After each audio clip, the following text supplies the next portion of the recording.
shit's not going to be regulated unless we stand up. I mean, no one has been punished in any way for the collapse of 2008. 2008, I didn't know who to blame. For a while, I blamed Bush and Cheney because they're fucking evil. Then I blamed the Democrats because they're spineless. Then for a while, I blamed David Hasselhoff. That was a weird time for me, really. But if you picture the people that caused this shit, the CEOs, the politicians, the Bernie Madoffs, they're not all different types of people. It's all one group of people. It's all people over roughly 50. Fuck them. Fuck people over 50. Unless you're here, you're cool because you're here. All right? But the other ones, they sucked up everything good. They grabbed up all the easy money and the beachfront property, took all the clean air into their lungs, all the good music into their ears, all the good movies into their eyes, and they left us with STDs, rehab, and the Jonas Brothers. Really, and the big bag of trail mix. They ate the peanuts and the M&Ms and left us with raisins. It's just raisins. Till now, I wasn't going to defend my generation either. We were a generation of electronic Uber pussies. All right? Fucking no one was marching to end war or get health care. But they run out of iPads at the store, and then we'll throw a brick through a window.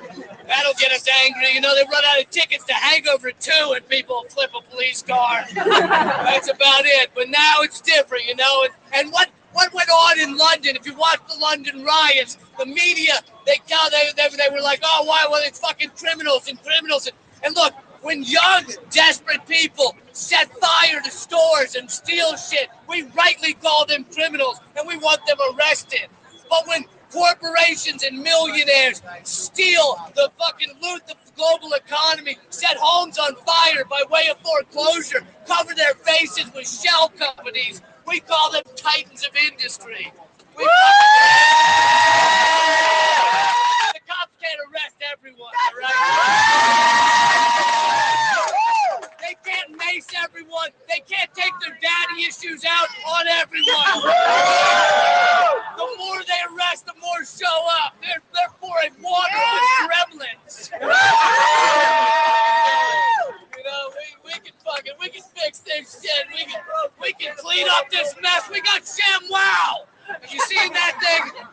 We can clean up this shit. There's big ways to fight back, like what we're doing here. There's also little ways, you know, like if your job steals your health care, steal their staplers. Steal their fucking staplers. Yeah, I might not get the liver transplant I need, but good luck of fixing 2 pieces of paper together. You drop lickers. Right? Just little shit. Streak through a board meeting. Slip a photo of your ball sack into the PowerPoint presentation. You know, little shit. Fucking take your family on a vacation to the oil-covered coast of the Gulf of Mexico. Take a bunch of Christmas card photos. Send one to the head of BP and write, Happy Hanukkah. This oil's lasted more than 8 days. It's a miracle. Just little shit. Fucking go take your money out of the big bags, put it in a little bag. Put it in a milk carton, and if you want to feel like you're at a big bank, every time you take money out of the milk carton, flush $1.50 down the toilet and smack your grandmother. You'll feel just like you're at a big bank. Also, go into one of the big banks, say you want to open a checking business account, then when you're meeting with them in that little office, slowly start taking a dump in your pants. Never mention it, maintain eye contact, just let the smell fill the entire place. All right, if they want to shit on America, then it's going to come right back at them. Be a fucking thorn in their side, a fucking wrench in the gears, a herpes sore on their lip. Yeah, sure, it might not kill them, but a million herpes sores will make them rethink who they're fucking. In conclusion, I think we can clean this up. We just got to think outside the box, think of new ways to live, new ways to be. I think we need to envision a new society where homeless people get to live inside of the giant empty houses and buildings clearing our landscape. If you're a fucking hobo, you get your own personal Circuit City building. If you're a schizophrenic veteran living on the streets, you get a boarded up Chrysler dealership.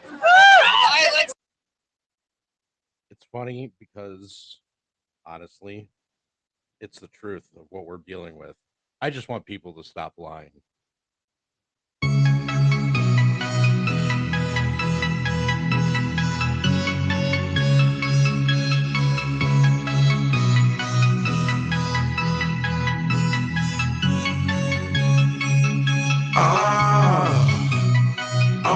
your bullshit. Yeah, it's about that time. Damn, don't you look foolish? Cause you know, I know, you lying. Yeah, right, yeah, right, yeah, right, stop lying. Yeah, right, yeah, right. Yeah, right, stop lying. Quotation is the conversation. Your contact, you're hasty, can't take it, no patience. Major mistake is me believing in you and you say shit. I thought you changed, but since you can't, I can no longer take it. Go ahead and face it, plain and basic, different occasions. Gave you my trust and you apologizing and betrayed it. Shame on me for the repeat, I'm all out of favors. And nothing else can save you. Guessing you missing integrity. Still gotta focus on what's in their head. And me great understanding of me as a whole. Probably one of the reasons you scared of me. Fictional telling me, stupid expecting me, thinking that I'm a believer. What I'm not believing, excuse me. I'm sorry, I abruptly beg your pardon. Own up to your bullshit. Yeah, it's about that time. Damn, don't you look foolish? Cause you know, I know, you lying. Yeah, right, yeah, right, yeah, right, stop lying. Yeah, right, yeah, right, yeah, right, stop lying. Really selfish, relentless selfish, inevitable that I win. Never say never again. Though a facade is the way to pretend. Never be basic again. A stage ain't for the faint-hearted. Processed it all, but I ain't bought it. But thank God I can thank God. Feel in a miserable state. But know when you fuck with a look in your face. Wake up alone when the weather get lonely, and you be the only one that you could blame. Shit ain't the same as though when it was playing. Focus and aim and go hard in the pain. Fuck with K, affect when you grinding. I own the prize and you roar like a lion. Soar like an eagle without all the lion. Trying to be something you not. I say I got, you say you got. I say I'm not, you say you tried. If it happened to me, then it happened to you. Or someone you know, or someone you fuck with. A lot of shit looking counterfeit. You no longer someone I fuck with. Own up to your bullshit. Yeah, it's about that time. Damn, don't you look foolish? Cause you know, I know, you lying. Yeah, right, yeah, right, yeah, right, stop lying. Yeah, right, yeah, right, yeah, right, stop lying. Everything that I love, on everything that I love, man, I had enough. Stop on everything that I love, everything that I love, on everything that I love, man, I had enough. Own up to your bullshit. Yeah, it's about that time. Damn, don't you look foolish? Cause you know, I know, you lying. Yeah, right, yeah, right, yeah, right, stop lying. Yeah, right, yeah, right, yeah, right, stop lying. Happy Friday. Guys, it is just unbelievable the amount of bullshit, the amount of lies, the amount of crap. Let's just call it crap because it's a big pile of it. And that's going around. And what you're being told, what you're being forced to deal with, and how, just for somebody to, get elected. Yeah, it's truly eye-opening to me, especially since you are seeing all this stuff come out real late. You had earlier today this news about this ETF with Bitcoin, and it's bullshit. It's all bullshit. Everything that's in that ETF is just completely just a big sack of crap. That's all it is. It's not the actual asset. It's not anything. All it is just crap. And it's dog shit. It's wrapped with cat shit, and it's burnt, and it's left on the crazy guy's porch, and You're waiting for him to say, "Holy shit, poop again." That's what you got. Now you have the crazy stuff when it comes to our government and with this migrant issue. I had no idea that we would actually go ahead and go after a whole state for just trying to keep the migrants out.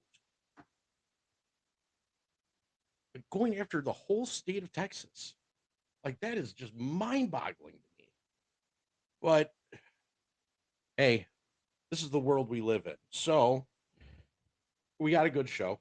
We're going to talk about some of the government issues today, just because I think it needs to be stressed. Two, we're going to Chaotic has some wonderful information that she's going to go over. A lot of it is about calling out a decoded cat. So we have that. We're also going to talk. Robert and I are going to go over some things that we discovered. Did a DD chain on the Bitcoin ETF and what the main use of it is and where it's going to go from here, and how it's going to be charted. And then I'm going to leave it to you guys, we're going to have a Q&A. You guys can ask anything about anything, and we're going to go ahead and answer those questions. So that's pretty much what we got on tonight's show. Robert, Bleach, how are you guys? Doing pretty good. How you doing? No, I can't complain. No one's going to listen to me anyway. Bleach, how are you, my friend? You know me, man. I'm chilling, man. That was the first time I heard Robert talk, man. That's crazy. Hey, hey, at least he talked. That's a good part. That's always good for the co-host. Yeah, Talk man. sometime. Yeah, man. I hope you guys are chilling as well. I'm over here, enjoying everything, listening in. Just another, the little bit disclaimer, man. Again, if you're coming up here and you're interrupting people, you will get ejected out. I want no interruptions. I just want to, I want to hear people out. When they're done, then you may speak. You know what I mean? So we're gonna do it, cordially. I don't want no people talking over each other. We want to keep it as clean as possible. Thank you. We do have sound effects, so we will give you the ejecto-cedo if you like that. And then I can also give you some boos, or maybe some boo earns. Smithies, are they booing me? No, they're saying boo earns. Boo earns. Are you saying boo or boo earns? I was saying boo earns.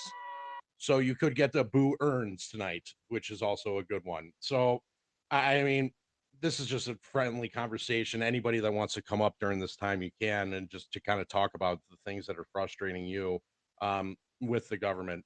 One of the main things that's frustrating me and what is being portrayed as, he's being portrayed as a martyr. And this is the whole thing about taking Trump off of the ballot. Now, they have gone ahead and they have dissected him from his business practices, from his profit and loss sheets, from every angle you could possibly take it to try and get him off. And they keep on doing it's ridiculous what they're doing to him in New York. And now they're trying to assemble Jack Smith's team. And by assembling Jack Smith's team to go ahead and actually get this thing going, they're trying to just completely remove him off the ballot. What you're doing is you're turning him into a martyr. Whether you're red or blue, I really don't give a shit, to be perfectly honest with you. I care about whoever's going to make this country actually work and work the way it's supposed to. Because this is not what I wasted 10 years of my life fighting for in any way, shape, and form. This is not what I missed my son growing up for. I didn't. And to see this being overtaken by, I mean, it sounds like dictatorship to me, but it to being taken away from all your liberties, all your rights, it seems like it's just another way for a certain organization to go ahead and actually get rid of people when we should be trying to figure out how to help them. So you have that. You have Hunter Biden, who now had a hearing. It was a congressional hearing. And this congressional hearing, when you went ahead and they were talking, they literally are putting out all the information. And because Hunter didn't like what the one congressman or congresswoman was saying, he literally walked out. Just walked out. How do you do that if you're subpoenaed by Congress? I have no idea. You just walk out. That's disrespect, like that means that that you believe that you're above everything else, you know what I mean? And let's go to Surrey because he probably has something to say about that. How are you doing tonight? Oh. And I want to say, Surrey, man, this guy's a real guy, man. Surrey's a stand-up guy, man. All right. Well, I'm pretty up, drunk. Surrey? I'm pretty drunk, so I'm going to say this and then bounce back down to listen.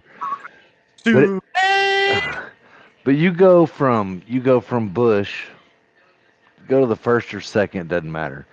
And they would do things that the other party disagreed with, and then the next party would get in power and they would do something that the other party disagreed with, and then the precedent was set. And then you go to Obama and the stuff that he did with presidential powers, and everybody disagreed with that. And then you go to the next party, Trump won, and he signed all his parties, and then all of a sudden you go to Biden and you get him signing his shit. It doesn't matter which party you're in. We're getting fucked on every damn side of this. So quit looking at it as a party. Look at it as the government in whole is fucking you and laughing. Oh yeah. They don't give a rat's ass about you. You are just a number to them. The more numbers they have, the better off they're going to be. That is the exact quote from the U.S. Army. I don't care. I don't care if you're sick, dead, and whatever. Go ahead, Surrey. The sad part about this is also, man, like, that they have made this guy, right, Trump, and I honestly have to tell you, man, like, I fell into that, way back then, right? Because honestly, I didn't know anything. It was my first time. I'm a young man. I didn't know anything about politics at all, nothing at all. Mm-hmm. But the fact of the matter, they try to make him seem like, oh, that Donald Trump is the worst thing to America, and they did it last election, and they're trying to do it this election. And the thing is that we got to understand, people, that we are not the ones that are listening to that. We are not the ones listening to that. We got a lot of people that do listen to that, though, that they really believe that Donald Trump is like the worst thing to democracy, and they don't realize that what's even happening right now under the current. And that's the thing. They figured out a way to make people believe that they're on a team and that you're supposed to protect one team over the other. You know what? And that's the illusion. That's the illusion that they have created to keep people in place. That you have to think that it's a team, and what Suri just said is correct.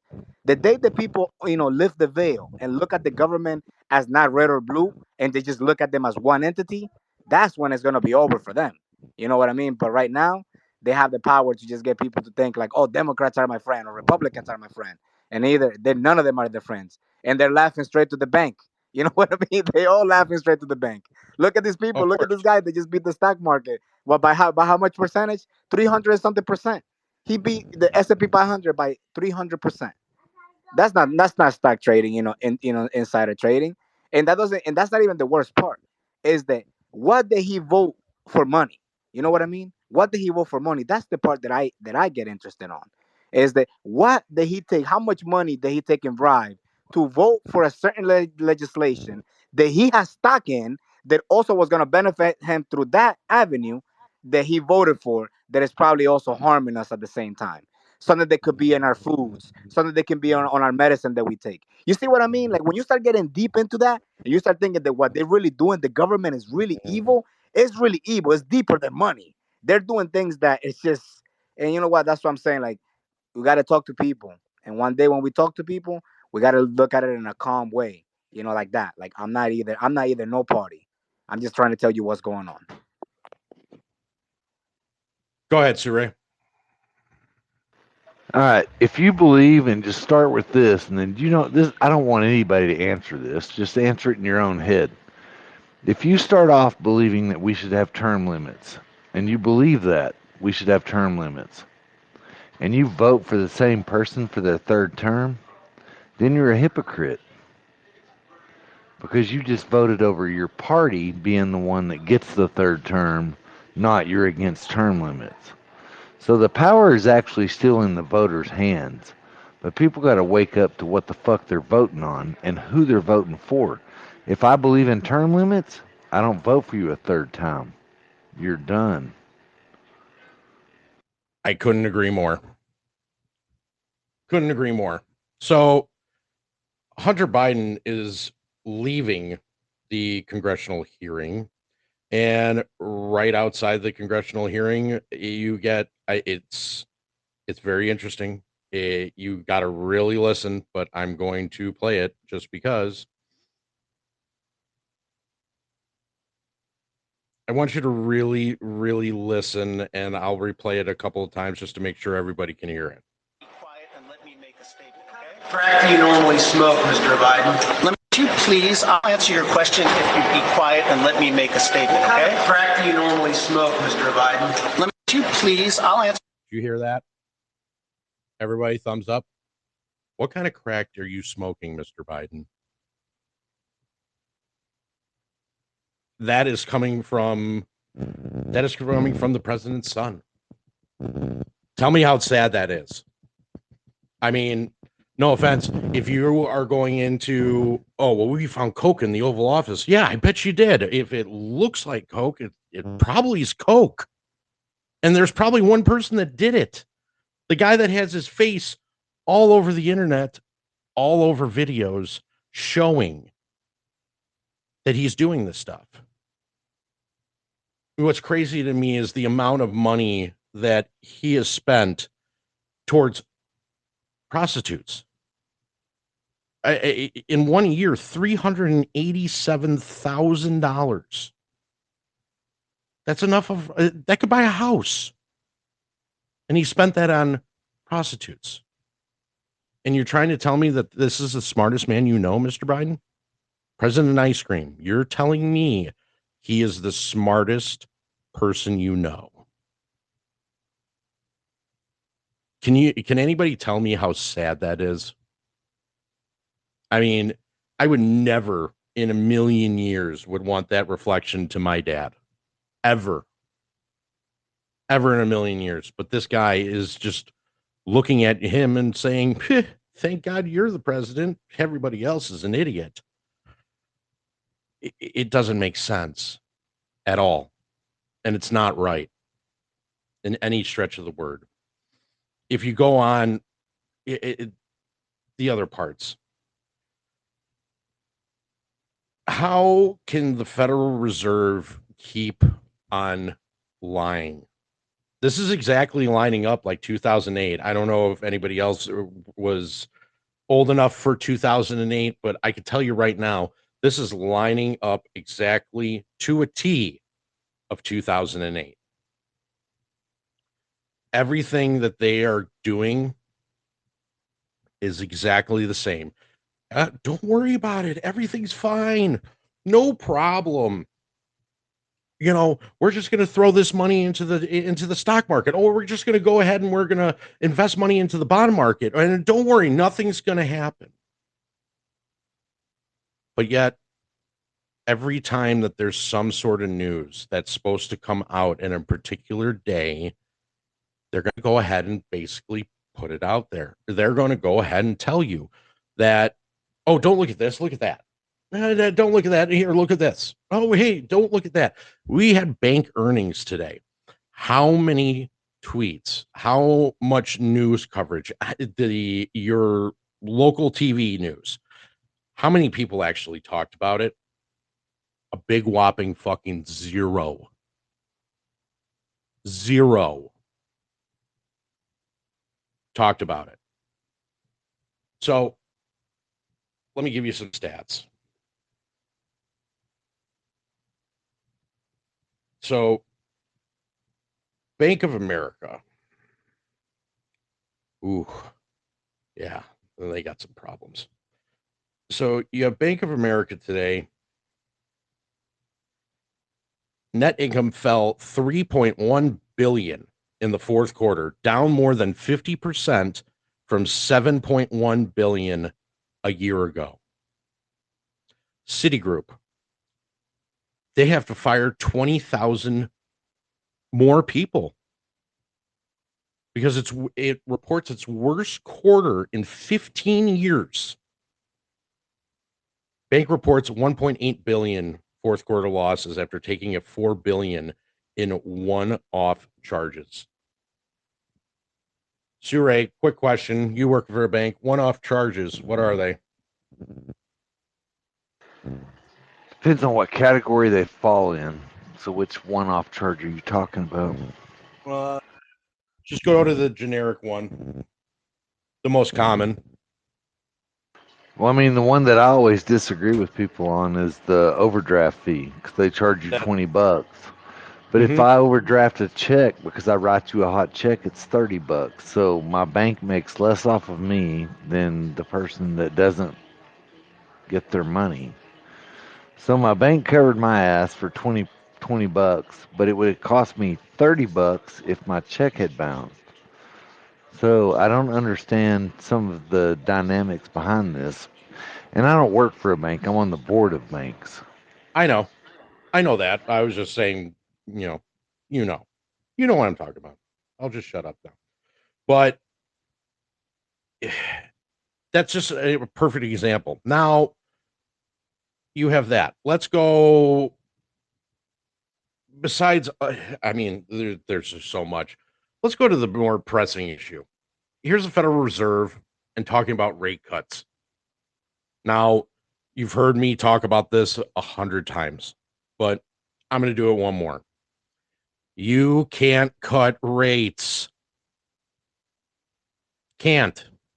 You cut rates, that means the stock market goes up because of lower interest means higher stocks.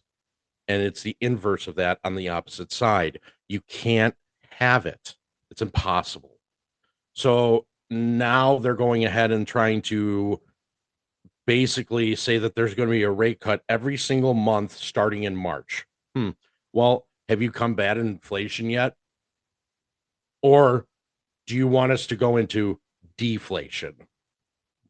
Which is better? Deflation is horrible. That's what China's going to be going through here shortly. Suray. Okay, I've got a question before I forget it because I'm not taking notes tonight. So, if they don't get the rate decrease with what we're fixing to have to refinance for our government debt, we're fucked. So we're fucked on one side and we're fucked on the other side. So which side do you think the government takes? Their side or our side? Because it's basically a split down the fucking middle. It is a split down the middle, but what's going to be cheaper what's going to be more lucrative for the government is what I would be going with. And it's not their side. Because you got to remember, they still have to collect. They're still going to collect tax money, regardless from us. They're not going to get it from them. They may be able to line their pockets with them, but they still are going to collect all of their fees and all the taxes on our side just because of it. If they do start doing rate cuts, you will see us go into deflation. And in a deflation situation, you're basically the interest on all your goods and services are still going up, no matter what.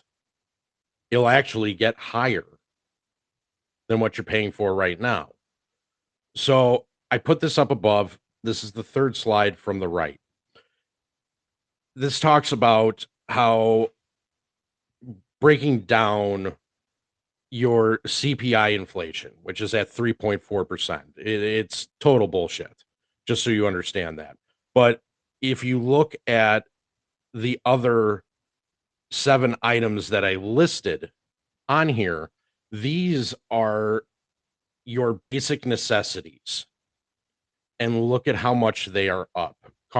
car insurance 20%. You have transportation inflation 10%. You have car repair inflation 7.1. Rent 6.5. Speaking of rent, we've just hit a new record across the United States. Is over $3,100 is your average rent price. Homeowners inflation, hospital service inflation, food away from home inflation. Both core CPI and headline CPI came in the hotter than expected. This is the first time since February of 23 that both readings were higher than expected. This is what happens when you change numbers to make whoever in office try to look good. It's going to burn. There's no way around it. None. You can't fix this. You have dug yourself into a damn hole that you can't dig up.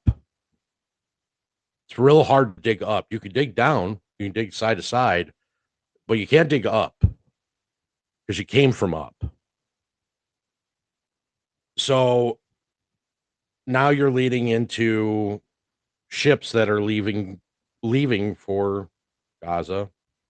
You have actual air, and you have the carriers, you have them outside. Now, normally what would end up fixing the problem is war. If you can go back in history and you can go back into the American history, every time that we've had any type of financial problems or economic problems, we have gone to war. Why? War makes money. War makes money off of the expense of soldiers who die. That's not a big problem. Don't worry about that. No. You died serving your country. What did I serve my country for? Is what I'm asking. All I know is I did not waste 10 years of my life for this and what's going on. So now you have a problem with oil and the strategic oil reserve. So let's go ahead and let's start World War III. But at the same time, now you're in a position where you're at $75 a barrel. The one thing that I can basically commend Trump for, besides bringing the federal rate down to 0 when he was in office. And he worked towards that. He wasn't just handed that on a silver plate. He basically worked to get it there. Is that, and he had the opportunity to make us energy independent and basically be able to go ahead and fill the strategic oil reserve at $40 a barrel. Congress told him no. But Biden goes ahead and tries to refill it at $70 a barrel, and they approved it. Why? Because they didn't have it. So you're going to take a $30 or $35 loss on per barrel? Someone explain to me the smarts of that one. That I really want to know, because that is just dumb upon dumb. You're going to spend more money instead of saving a buck and then closing the pipeline and then all this. So now we have to go out and get oil from everywhere else instead of being energy dependent. Make it make sense. This is really what I want, is to make it make sense. So back on things that we'll just say this is grinding my gears. Your S&P 500 today went ahead and hit a milestone that hasn't been hit since basically April of 23 or 22, where you broke past 4,800. Go ahead, Sure.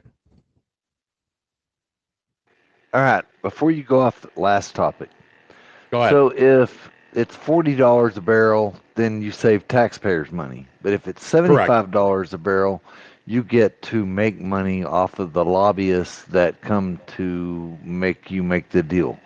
So which one is in the interest of the taxpayer? Which one is in the interest of the lawmaker? And this is where everybody gets disconnected.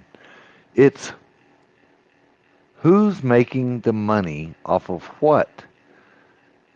You're Well, the screwing Saudis the are. taxpayer because they'll pay you. Mm-hmm. They'll pay for it. And they'll do it cheaper, but now you'll charge the taxpayer, but you'll make money from lobbyists. Correct. Makes Well, fucking sense to me. Yeah, but now at the same time, you're also having to think of, okay, here's the Saudis who are the ones that are controlling the oil. They're the ones that are going ahead and basically setting the prices for the oil. And at the same time, they're not your friend. So they're going to upcharge us for the oil, in which case we're going to get upcharged at the pump. So this way we could still keep paying those lobbyists that you're talking about. So you wanted a double-edged sword? You got one. That's a big one. So back to my S&P. 4,800 today. So you're telling me that just today and over the last 9 weeks, because it hit $4,800, that you've added $6 trillion in market value off of overvalued stocks. 7 overvalued stocks pushed you above and made you get to 4,800. I want everybody to think about this, because honestly, this is your economy. This is your economy that's being put into a blender, and you are about to hit chop. $4,800. I mean, God. I mean, you haven't seen it in 2 years. There's no way that these stocks are doing well. Let's think about this. So now you had NVIDIA this week. That is one of the tech giants of the world now. Aren't they having a problem with producing chips right now? Don't they have workers that are having to be fired because they're overvalued? Isn't the chip market not as profitable? I'm pretty sure it is. I'm pretty sure it's not fucking profitable in any which way. But these are the things that are propping up the stock market, because the stock market is the heart and soul of Americans everywhere. If the line is going down, then hearts and souls are going down. But it keeps on going up, and no one's looking. And that's why we do. That's why we have to be the ones that look and ask the questions. This is why we have to put in check the people that we are going ahead and electing for those officials, and making sure that they're not over exceeding their term limits for greed. Because that's the biggest problem, is greed. I don't like adding religion when it comes to the stock market. And the reason being is because it's greed. We're all greedy for something in the stock market. And what is one of the 7 deadly sins? Greed. That's why you don't ever hear me try to correlate religion with the stocks. I just won't. These are the things that are alarming to me, because I'm looking at this, and if I put on my economic glasses, you're looking at a hole that you won't unbury for 7 to 10 years. That means my son has to live through this. That means your children have to live through this and know how to go ahead and basically fight the good fight. go ahead and make themselves strong, or basically be able to go out and find a job. But you're not going to have that option because we're so worried about everything that's happening here. No one's looking at the real problem in the sky, that one true problem. And what starts all this? You're going to love this. Commercial real estate. Commercial real estate is your ultimate ticker right now. That is the main cause of this crash. It's commercial real estate. One of every 5 office buildings right now are completely empty, vacant. They don't have one. One of 5. And that number is growing. You're probably going to get to 3 to 5. 3 out of 5 buildings that will be completely vacant. Surrey. Yeah, sorry. I keep saying I'm shutting up, but then I don't.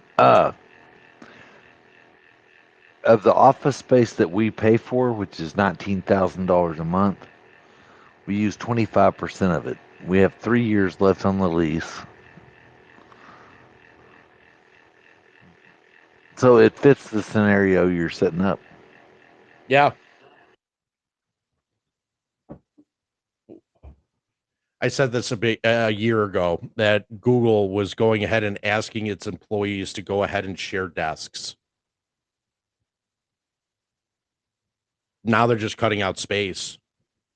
Built out a huge facility, huge, in Colorado. 50% of it isn't even being used. And I hate to think what the property taxes are on that. Hate to think. You're walking into a problem that basically is the biggest form of collateral for a bank. And that is commercial real estate. No matter what. So when you hear all these things that, oh, don't worry, everything will be okay. I promise you, this isn't 2008 all over again. Think again. And look. Honestly, look. Because that's all Michael Burry and them did. They just looked. And they were probably able to make one of the greatest trades that has ever happened in this era of the stock market. All because they looked. It is, honestly, it's scary to think about, but I would rather have you guys all prepped for it to understand where you guys are right now, what you need to do, and how to get there. So that this way you guys can be successful regardless of what happens. Because the market's going to crash. I don't care what anybody tells you. It's going to. And some of the things that we're going to talk about later on, especially in the DD portion of it, I'm going to talk to you about what this Bitcoin usage is. And then my good friend Robert is going to show you the charts and how it leads.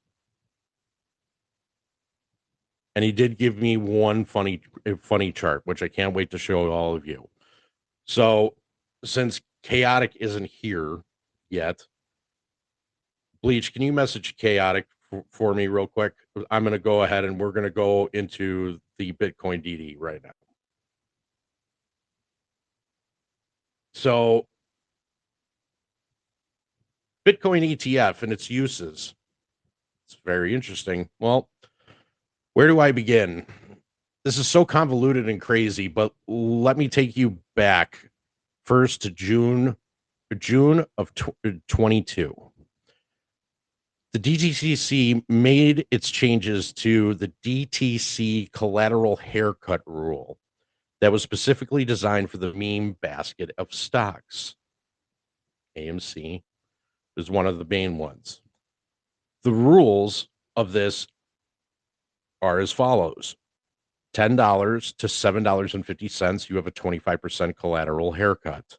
From $7.50 to $5, you have a 50% collateral haircut.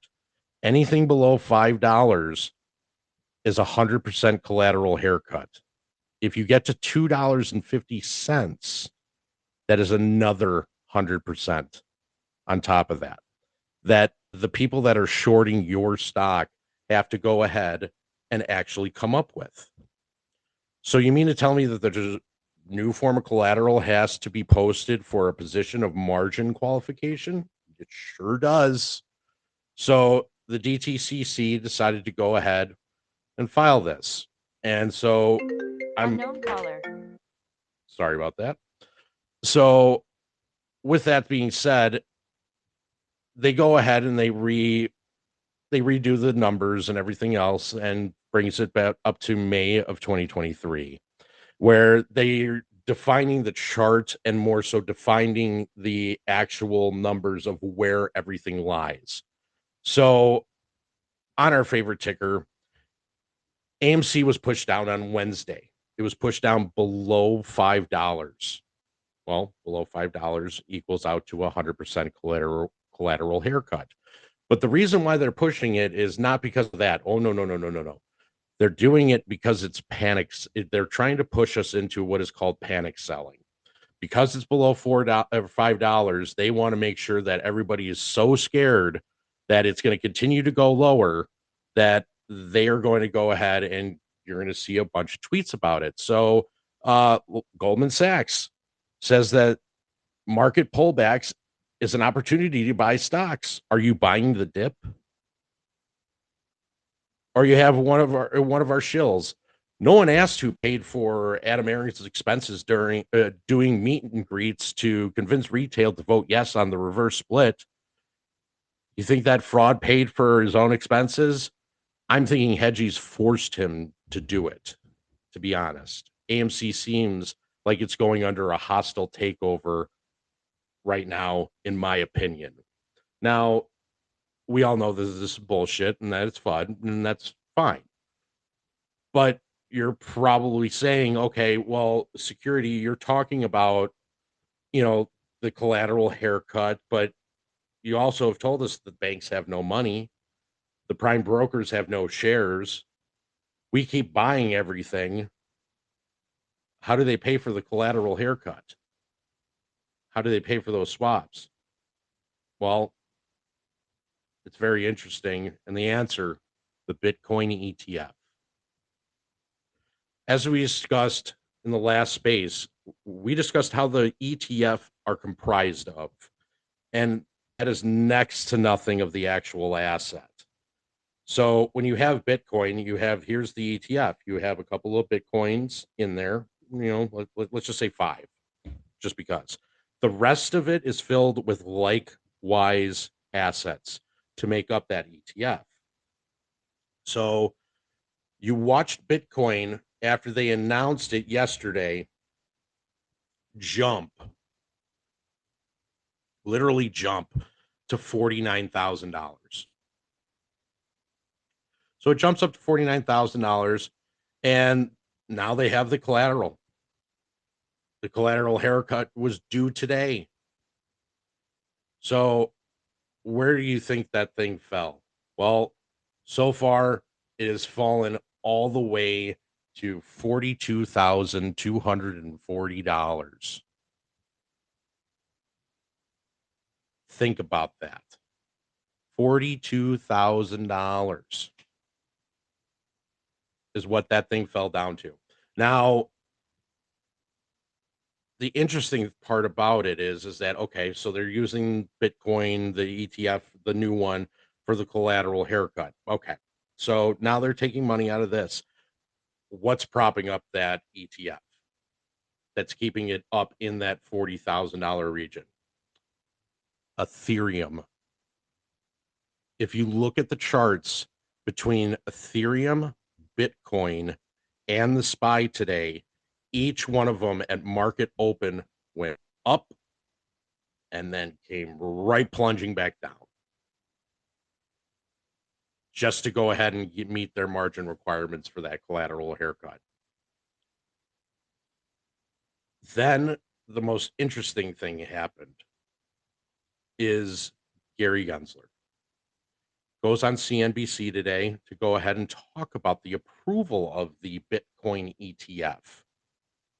Now, when talking about this Bitcoin ETF, he basically went ahead and was talking about, oh yeah, we wanted to make sure that the market stayed where they were and that everything was running correctly. And that was why we needed to go ahead and actually, basically save our markets. We needed to make sure everything was okay. But the whole interview was supposed to go on a little bit longer than the 3 minutes that it actually went on for. I think it was like 3 minutes and 10 seconds. At the end of the video, it started talking about, or the interview, it started talking about how Bitcoin is speculative and how Bitcoin is an easy way to launder money and how it's not safe for investors to actually go ahead and, use. So we don't want you investing into that ETF. CNBC shut him off. Literally cut out, went to commercial after 3 minutes and 10 seconds. After him talking about how retail should not purchase into this ETF. Why do you think that is? Well, I can tell you exactly why. Because this is how your government, your United States government, gets involved with the other side. And this is how they're going ahead and giving them money and liquidity and collateral so that this way the market doesn't tank. This is why I stress government involvement, because there has to be. There's no other way, or else this would have been done. You've seen Kenny go on and say, hey, whatever price we set it at is what we set it at, and that's my decision, and I'm God. Well, no, you're not, sir. Why do you think Bank of America had to go ahead and cut your credit line? Why do you think? Well, because the banks don't have any money.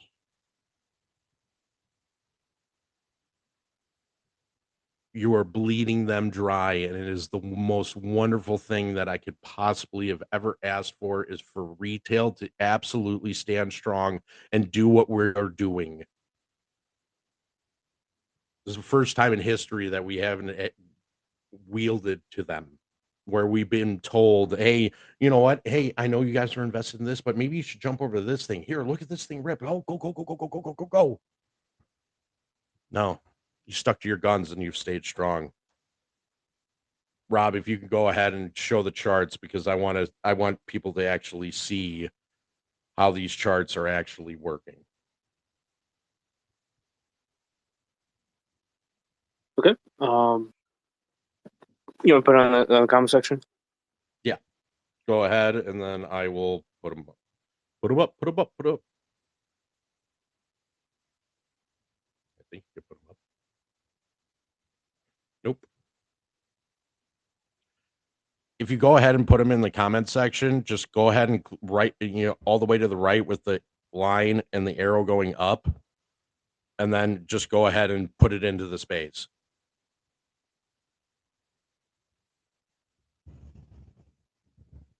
Better.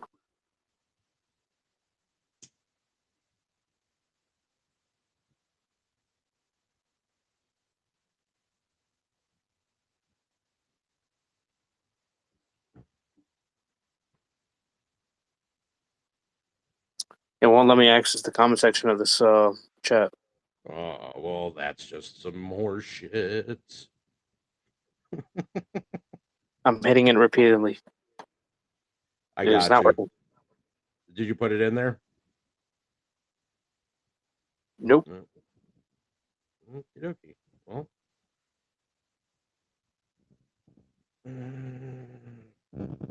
Bleach, can you go in the comment section and try and pull it up, because it won't let me do it on mine, because I'm on my thing.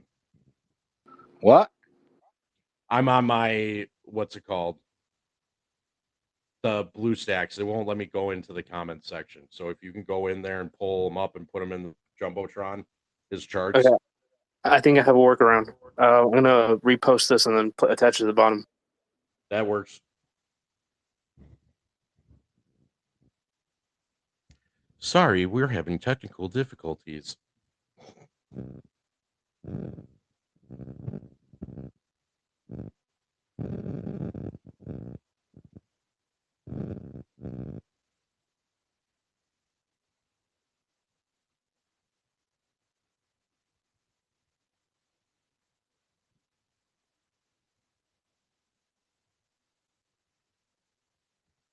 In the meantime, listen to Robin Williams.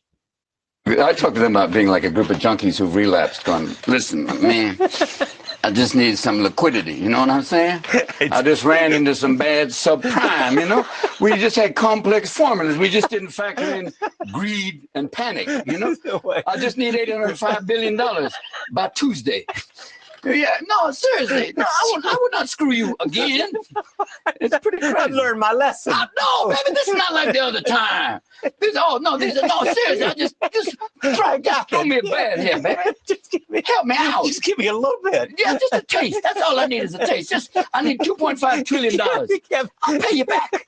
Get me through 1 week. Yeah, it's like they're going to print out a new $20 bill. The new $20 bill will be, instead of "In God We Trust," it'll just say "Trust me," and it'll be the little man from Monopoly going like this. God, is that so true?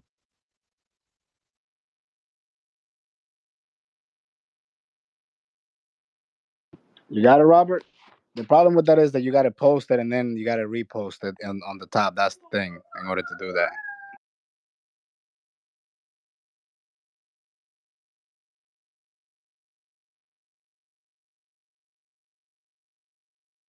This is crazy.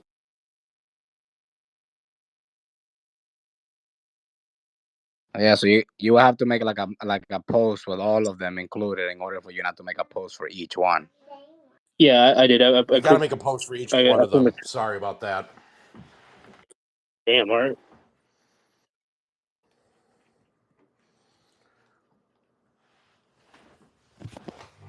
Yeah, sorry about that. Evidently, the app wanted to shut me down, so I caught it real quick. So now I'm back to my phone.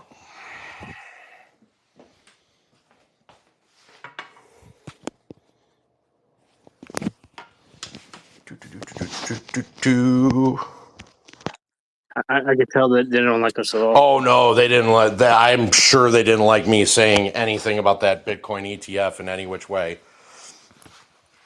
I can guarantee that.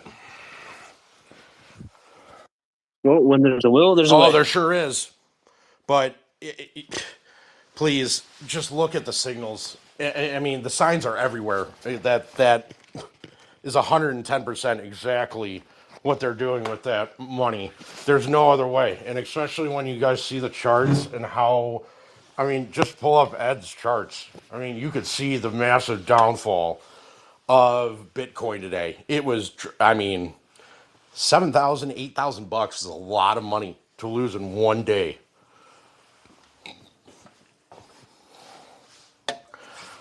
On one asset or equity. That is crazy.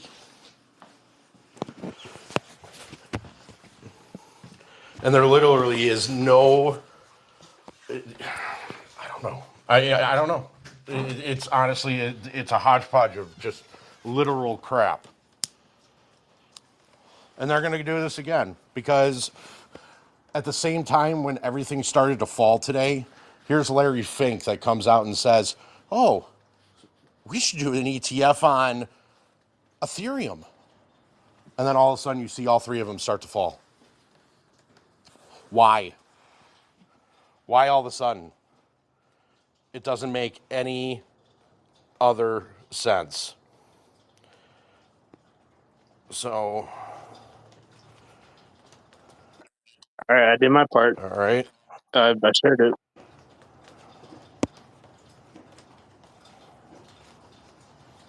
All right, you got yours done. Let me go in here. For some reason, it's not letting me go into the comment section to pull your charts in any which way. Don't know why. Like mine is completely like shaded off. Bleach, are you able to?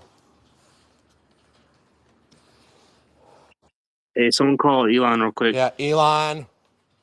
I know Tesla's overvalued, but can you help?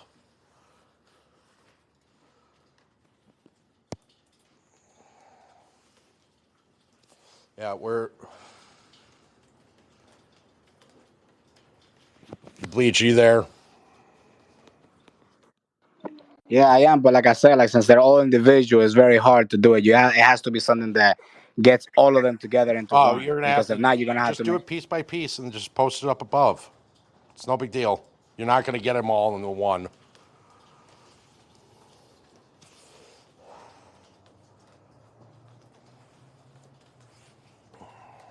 Of course, they don't want you to see them all together. That would be too much sense. That'd be too easy then.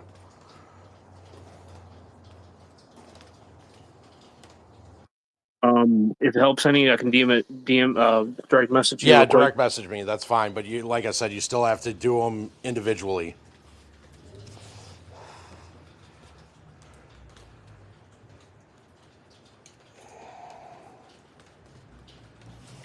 Yeah, people are liking it, so I'm pretty sure they can see it there. But it's attached to the bottom of the chat, so you guys can see SPY, you can see Ethereum, you can see Bitcoin through their ETF. You can see AMC and all. It's yeah, pretty much all time frames. Well, that works. It's my DD, and that's it. Not financial advice. Well, look at the charts and explain to them what they're looking at. What are they seeing when it comes to the correlation between the Bitcoin ETF? That's what we need to point out. Is that here's the pump, here's the dump, here's the inverse. Eventually everything has to hit a very bottom, and it correlates with pretty much what they issued, because it's I even posted two pictures, one in red and one in I think like in a purple color. It shows perfectly the same pattern on AMC as in I believe it's Bitcoin ETF. All right, so I'm assuming this is the first one, and then here's the second one. It's 4 charts, so everybody can see. Is that it? That is Okay. it. Well, explain to us the first one then. So the first one, top left corner. I see a bunch of lines. Yeah, that's just me. Different time frames, different different patterns, different wedges. It's just pattern TA, and yeah, we've gone beyond the normalcy of just dipping and ripping. It's just it's straight. Someone called it well, there's a when you get the actual article for it that chaotic should have posted, but she's with a family, Yeah. and so it's pretty much a way to 45-degree angle down and short it so much that it goes to, they try to go to zero, but eventually it's up to the person that actually has a counterparty risk, like ourselves, to do what we do what we must for the company. But yeah, just I need to pull up the correlation between Bitcoin and AMC Yep, real go quick. ahead. But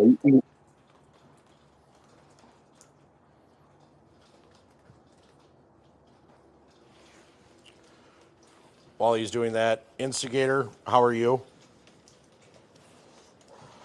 He 100. Eric, how are you, my friend? Oh, hey, sorry. I just posted that correlation up top too. Perfect. Between the charts. It's a retail stocks post. So, as you can clearly see, you have the correlation. Now that you see that they're attached, now that Bitcoin and the ETF are in unison, which is crazy. Normally, it's the inverse. If Bitcoin goes up, then AMC is going down. and vice versa. Bitcoin going down, AMC going up. So you have that correlation between the two, which is awesome. The on-balance volume of AMC, yeah, that's still high. But I read something earlier today, and someone can, and Eric, if you can tell me in this, is the on-balance volume actually going down on AMC? Yeah, so what I usually look at is the weekly. It's like I don't know. I don't know. Okay, so yeah, it is going down on the weekly. It's down it was almost to 1.6 billion, which is two whole floats down on the weekly, price, downward price action. It doesn't make sense, because those ones are on board. That would mean that they, there's the Shares are being opposite of buying. acquired. Yeah, there's the opposite of buying, and there's not, and the price going down, and it doesn't make sense. The metrics don't make sense, and then everything will show, it'll show bullish signals for all these different metrics on the chart. Just a number of them on everything from Highcroft to AMC, a whole bunch of other ones, and it. The entire meme basket as a whole. Yeah, it's blatant, guys. It's blatant. It's right in your face. Gary Gensler's complicit. Oh, for sure. For sure. Not even a question. Let's just say the government is complicit. I just found it Even amusing better that yet, how about just let's say the U.S. corporation is complicit. that's even better. That is even better. It's amazing that all of a sudden you get all of this crap that basically, it's all lining up. It's all there. It's all just a facade for you to go ahead and believe that everything is okay. Don't worry, you can sleep right because Big Brother's got your back. No, they do not. Hi guys. Hi, my friend. How are you? Oh yes, I'm in the Uber headed home right now. We had a date night tonight for the first time in a really long time, so it was kind of Aw. unexpected. We tried to take. Well, I told you guys. What was it like right after Christmas? We tried to take our 5-year-old to go see Pacifica at the Science Museum, and it's kind of like not like quite an immersive experience, but it's like I don't know if you guys have ever seen like when they do Pink Floyd Dark Side of the Rainbow, Uh-huh. where it's at like the IMAX or the planetarium, but it's like a light show with different 3D artwork, and it's almost sort of like a guided meditation. And so when we took him to the planetarium, like he was just not having it. He didn't think it was fun at all. He was very bored very quickly. And so like those tickets are really expensive. And so we had to leave with him after the first like 15 or 20 minutes. So we went to the Fort Worth Science Museum, and the staff felt so bad for us because I went out of my way to bring him there early, and we made special plans for it. Like it was the whole thing. And I took him through the whole museum, and he got to meet all of the workers. And so like there was so much build up to him just absolutely hating that show. That's awesome. That's so awesome. And so like it's not his fault. It was very visually, it's like you're sitting in a seat that's like kind of almost like leaned back towards the ceiling, and so it's just you sit and you listen to music and like a guided meditation situation while they go through different 3D artwork. So it's okay for kids to watch, but not all kids are going to find it entertaining. So like it wasn't, it was a little visually overwhelming for him, I think. But they ended up they knew how much time and effort like we had put into trying to take the family there. So they ended up giving us upgraded VIP tickets to another showing for us to go back for a date night. And but it tours by city, so we had to like get in there at we had to drive to a nearby city to go to a different planetarium to catch it before they were done in Texas. Wow. So that's where I was tonight. It was a lot of Hell fun. yeah. Well, at least you had a good date night. I mean, that's the most important thing. And I'm sorry about your little guy going ahead and disrupting the show. It kind of reminds me of a time when I was little, but I I hate clowns. I hate them. I don't know why. I just don't like them whatsoever. And so, Well, he had fun. We took him to the neighbor's house, and they have lots of kids. So he was like, oh, he was he's happy. not shy. He's not typically timid. Like I took him over to the neighbor's house, and he like, as soon as they opened the door, he was like inside in their kitchen. Like, what are you guys doing? What do you have going on? Like, That's awesome. like going, opening their fridge and stuff. I was like, dude, you don't live here. Oh, he kind of does right now. Don't worry about it. He's so funny. That's awesome. He just like some kids at his age are kind of shy. He has the opposite problem because my genetics are obviously running strong there. He like everywhere he goes, it's like a high school marching band. Mm-hmm. He's comfortable in every situation enough to like take his shoes off and put his feet up on the table. He has an overabundance of confidence, we'll put it that way.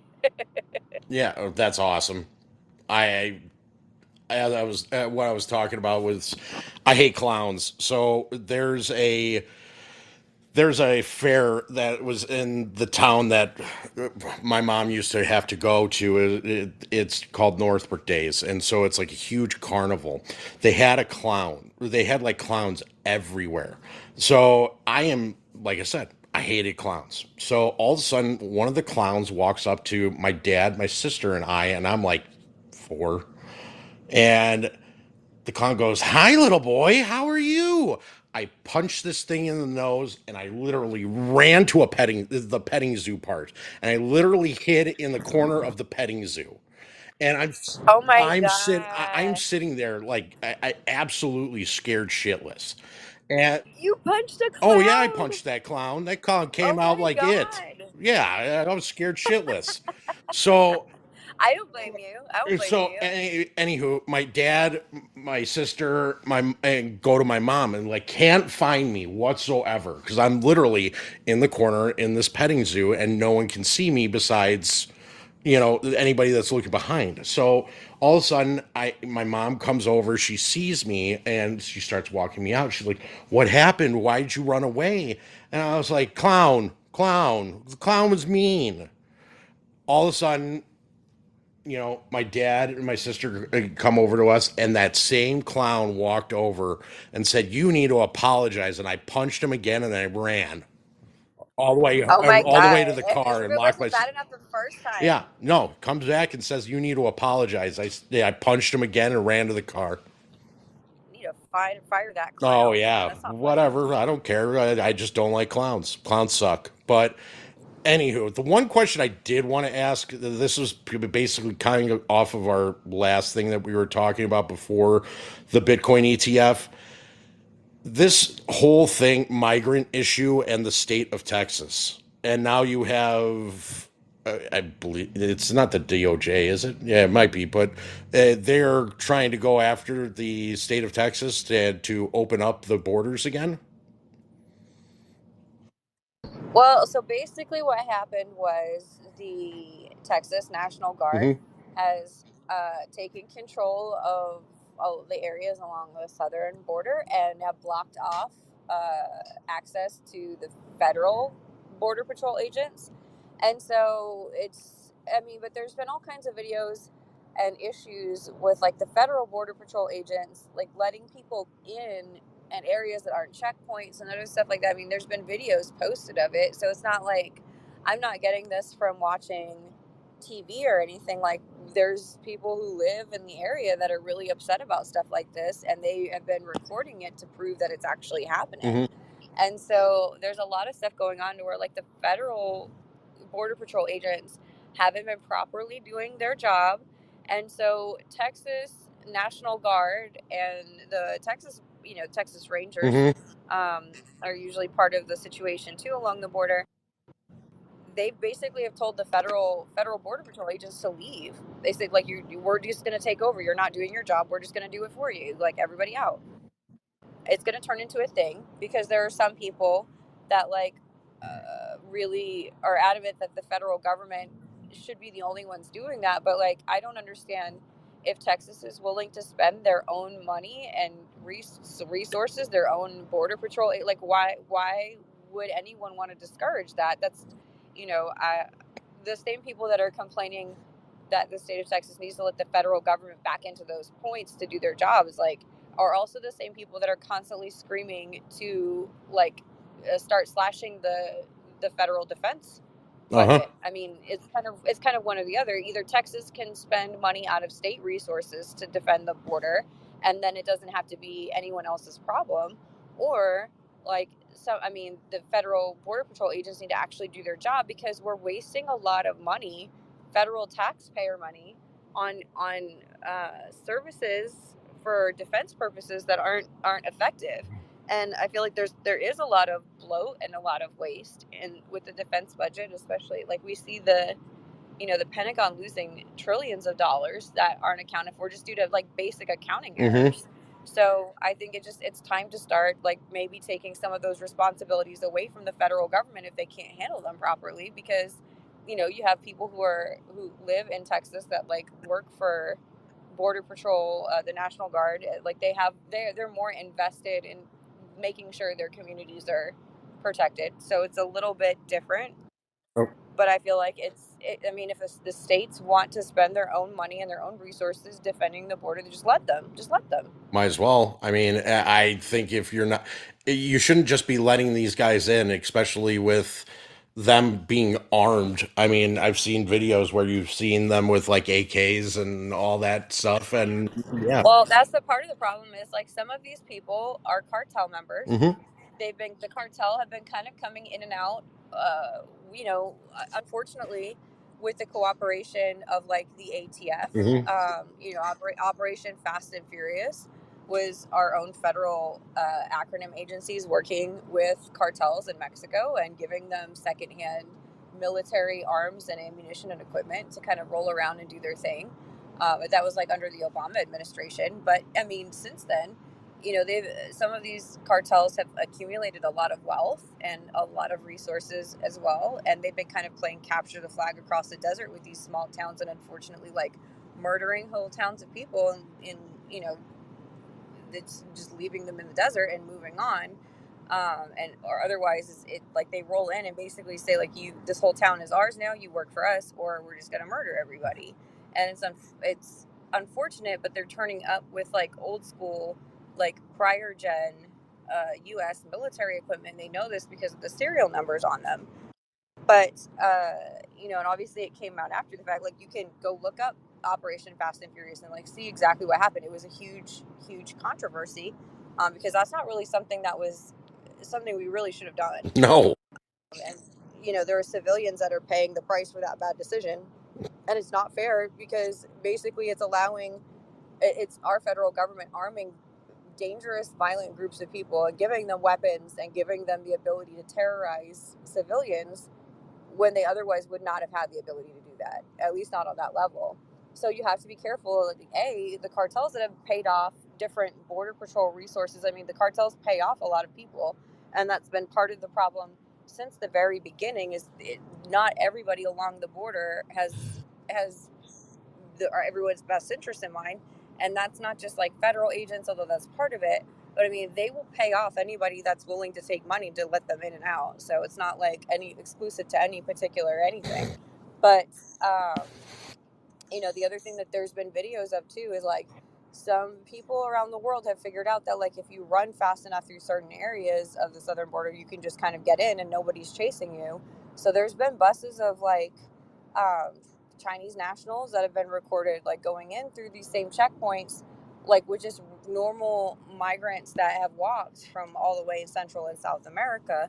They're sneaking in alongside, and like there's you call it, quote unquote, citizen journalists that are recording this, but it's people that live in the area that are really upset that this is going on. They're basically just taking their phones out and recording it. Otherwise, nobody would ever believe them.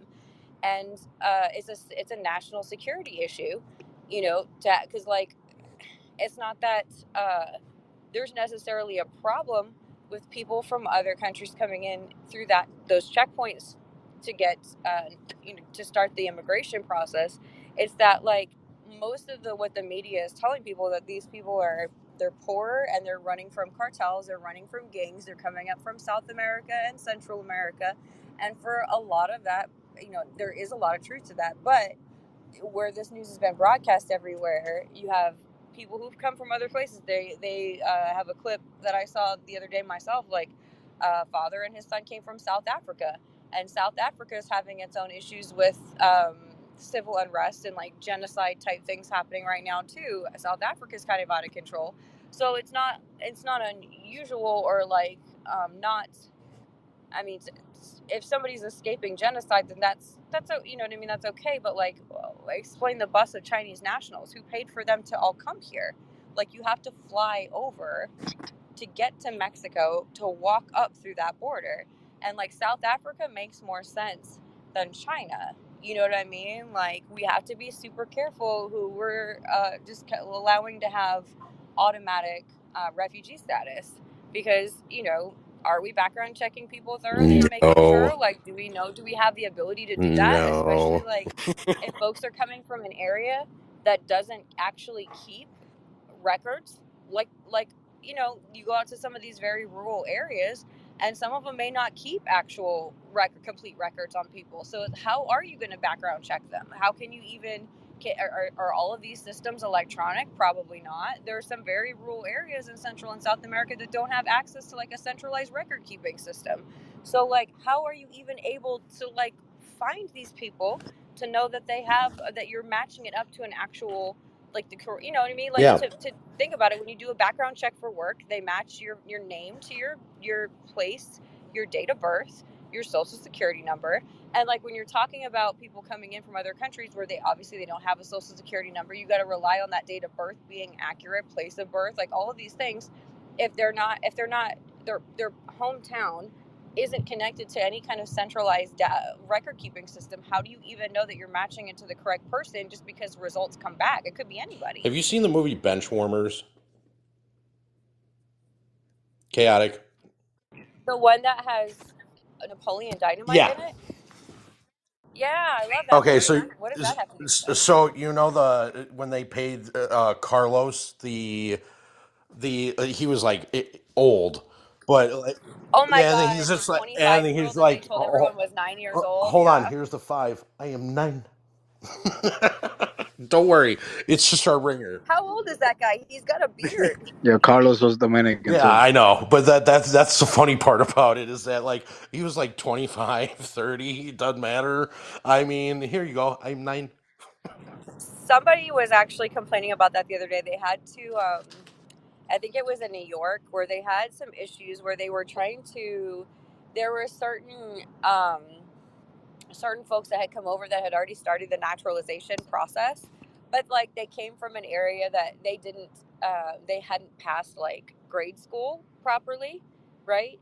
So they were trying to like integrate some of the refugees as they were going through the process to like get them caught up. But then they had these weird Billy Madison situations where they had grown men in classrooms with like teenagers, and it was fine at first, but after a while it started to upset people, so they had to stop doing that. But that was like New York. That's part of, like, you see New York has had to clear out a couple of schools because that's where they're gonna, like, part of that is because like they have to get people who are coming here like prepared to like go through the paperwork process and have a place to sleep, but also like if you want folks to be able to assimilate properly, like there has to be like some kind of an education process to like help people learn English I and don't get. help them find job placement and housing placement and like all of these other things. Like they come over and they stay, like they're staying in temporary housing, but like there has to be another step in the process to like move them through, like there's different stages of that immigration process, and like they have to be able to move them through these steps appropriately and like in a timely fashion. Otherwise there's major backups and they run out of housing, because people don't stop coming here just because we run out of places to put them to sleep, you know. How about wait, my taxes are paying for that school. You're telling me that my kid can't go to the school because you're having migrants come in there and Yeah, being parents are sheltered not in there? happy about it. There are some Oh, very angry parents in that neighborhood because, yeah, your property taxes pay for the schools to be open for your kids to go there. And there are people who are like rightfully pretty upset that their kids are being sent home until the migrant situation's resolved because now their school is being used for that. Like, I can understand why people are upset. I just, but that's where we're at a point now where like there's taxpayers all over that are upset with the situation, and like you can't even really say it's a blue or a red thing anymore because New York is very blue and Texas is very red, and obviously tax-paying people are upset in both places, and it's the problem is just kind of you know it's escalating. it's getting worse because the funny part is that you have our governor here in Illinois, Pritzker, who is begging your governor down in Texas to stop sending buses of migrants to Illinois. Well, I mean, what kicked that off was I think DeSantis sent a private jet full of folks from El Salvador to Martha's Vineyard and just like dumped them off in the middle of the island, said bye, peace out, and let like that was super super mean. Like you can't just. I feel really bad because a lot of these folks are like really do need help, and they're coming here with being promised all kinds of things, but they're ending up being like a political football basically. Like the poorer you are, the more the federal government wants to take advantage of your situation. And so I think what's Oh, going to end up happening, I mean, they are fully, there was a backup, because during the pandemic, a lot of the seasonal agricultural migrant workers that would, come over for certain times of the year to help um, like harvest mm-hmm. produce and things like and help like the Purdue farms with their things like that. So there's a lot of people don't fully appreciate the fact that like some of the produce prices are the way that they are. Like, and I say that obviously prices have gone up, but a large part of what keeps our produce and you know affordable is the fact that unfortunately a lot of these farms are using migrant workers that are undocumented during certain times of the year to help cut costs and get things done. And unfortunately they don't treat their workers very well, but like during the pandemic the borders were all completely closed off, and they weren't allowed to come in their normal seasonal pattern like they would before. And so like that's when prices started to creep up. But the federal government wants to be able to like tax those transactions. They want to be able to capture the tax money from all of these transactions that would normally be done with cash under the table. So I think what will probably end up happening, like FedNow is already live. FedNow has been live since this past July, but instead of being handed like a debit card in the way that folks have been up until with your per diem for things like food and clothes and housing, because when you get to a certain stage in the process you get a per diem to be able to go get you into a permanent place to live and other things like that. um, and everybody has a smartphone. It's going to turn into here's your CBDC wallet, and what's going to end up happening. That's how the federal government, because remember the reporting requirement for income, if you were just like a gig worker, I mean, you used to only it was $20,000 for a long time before it would be reported to the IRS. Well, like in the last couple of Yep. years, they dropped it down to $600. Like while they're telling everybody they're going after billionaires who don't pay taxes, they want to know about all your $600 Cash App payments. Well, like, how many billionaires do you know that do business in $600 Cash App payments? You guys, it's a load of crap. Like, they might be going after billionaires a little bit, but they mostly want to capture all of like the folks that work gigs on the side and get paid, here and there, not regular, but do side projects or have small businesses that take cash payments or payments that way.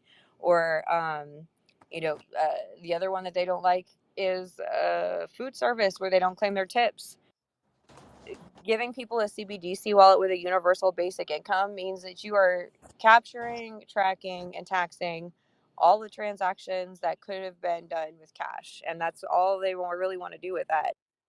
But that's part. Ben, they're so far behind on collecting taxes that like they're upside down on so many different things that they were anticipating, because they have an anticipated amount in income taxes that they anticipate collecting every year based on all of the factors. They anticipate having a certain amount of money coming in. That's how they budget for things. But then when they're not able to collect it, people are finding ways to do things outside of the normal reporting system. They start getting mad, and they want to start closing those loopholes for people to get.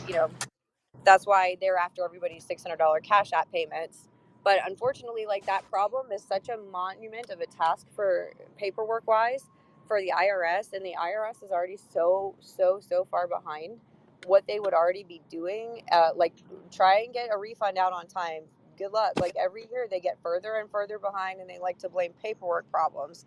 They blame software problems. They blame everything under the sun. And aside from the fact that they just like straight up do not have the capacity to handle like sorting through every single $600 payment that's made electronically. It's just impossible. And then like, for even if you get to the point where you're auditing everything, like, you have to take somebody's word for the fact that that $600 payment wasn't like your cousin giving you money to go do something. Like, you have to it's such a pointless it was such a pointless thing for them to do. But the CBDC wallet and the concept of a CBDC wallet with a universal basic income like removes that whole headache completely, because they can just see and tax everything you're doing on the spot as it happens. Interesting. So, I'm going to switch this up now. I loved the work that you've been doing and working on, especially with your good friend, the Decoding Cat, and Pulte. Oh my goodness. Well, let me give you a bunch of schizophrenic feline predictions really quickly. Please. Well, I think all of this whole situation is sus. I think everything that has I have not been down with the decoding situation from the beginning, because I feel like it makes us look crazier than we really need to be. If that's possible. Is that possible, to make us look crazier than we already are? He's really trying. I'm nuts, but that's okay. You know what I mean? We're all a little crazy, and that's fine. It keeps it interesting. But I got into it with him because obviously, like, that space that we did, what was it, right before Christmas, where I don't think anybody would have given him a hard time. I don't think anybody would have cared about him doing security side gigs for Pulte homes, because everybody's got to earn a living. I don't think anybody would have had any problems with it if he was upfront with that right away.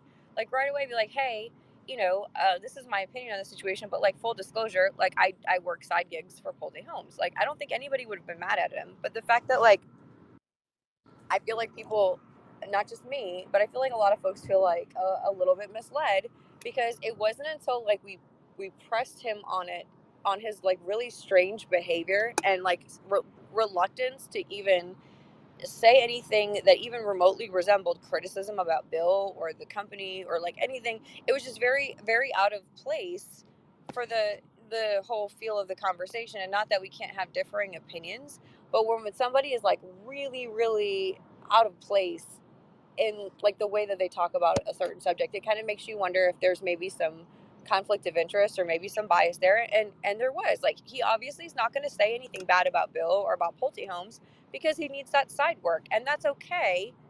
You just got to say it up front and be honest about it, so that way people don't feel any kind of way about it.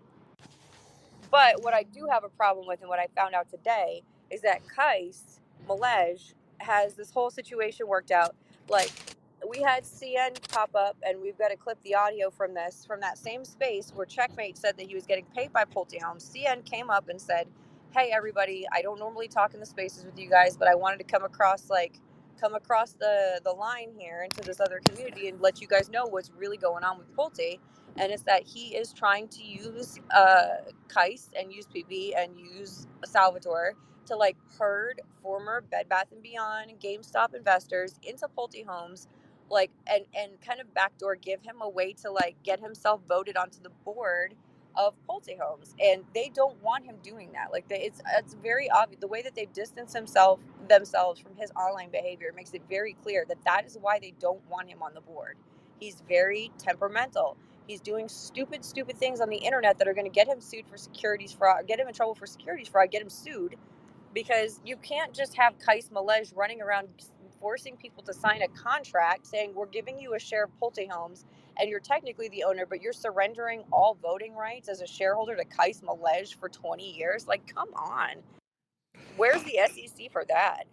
I have no idea, but that shouldn't be I'm allowed. just saying it's securities fraud. It is blatant securities fraud. You cannot do that, you guys. You absolutely cannot do that. And not to mention the fact that, like, not only were they doing this at an event that was like that Pulte was at, but they sold tickets and gave that money to Pulte.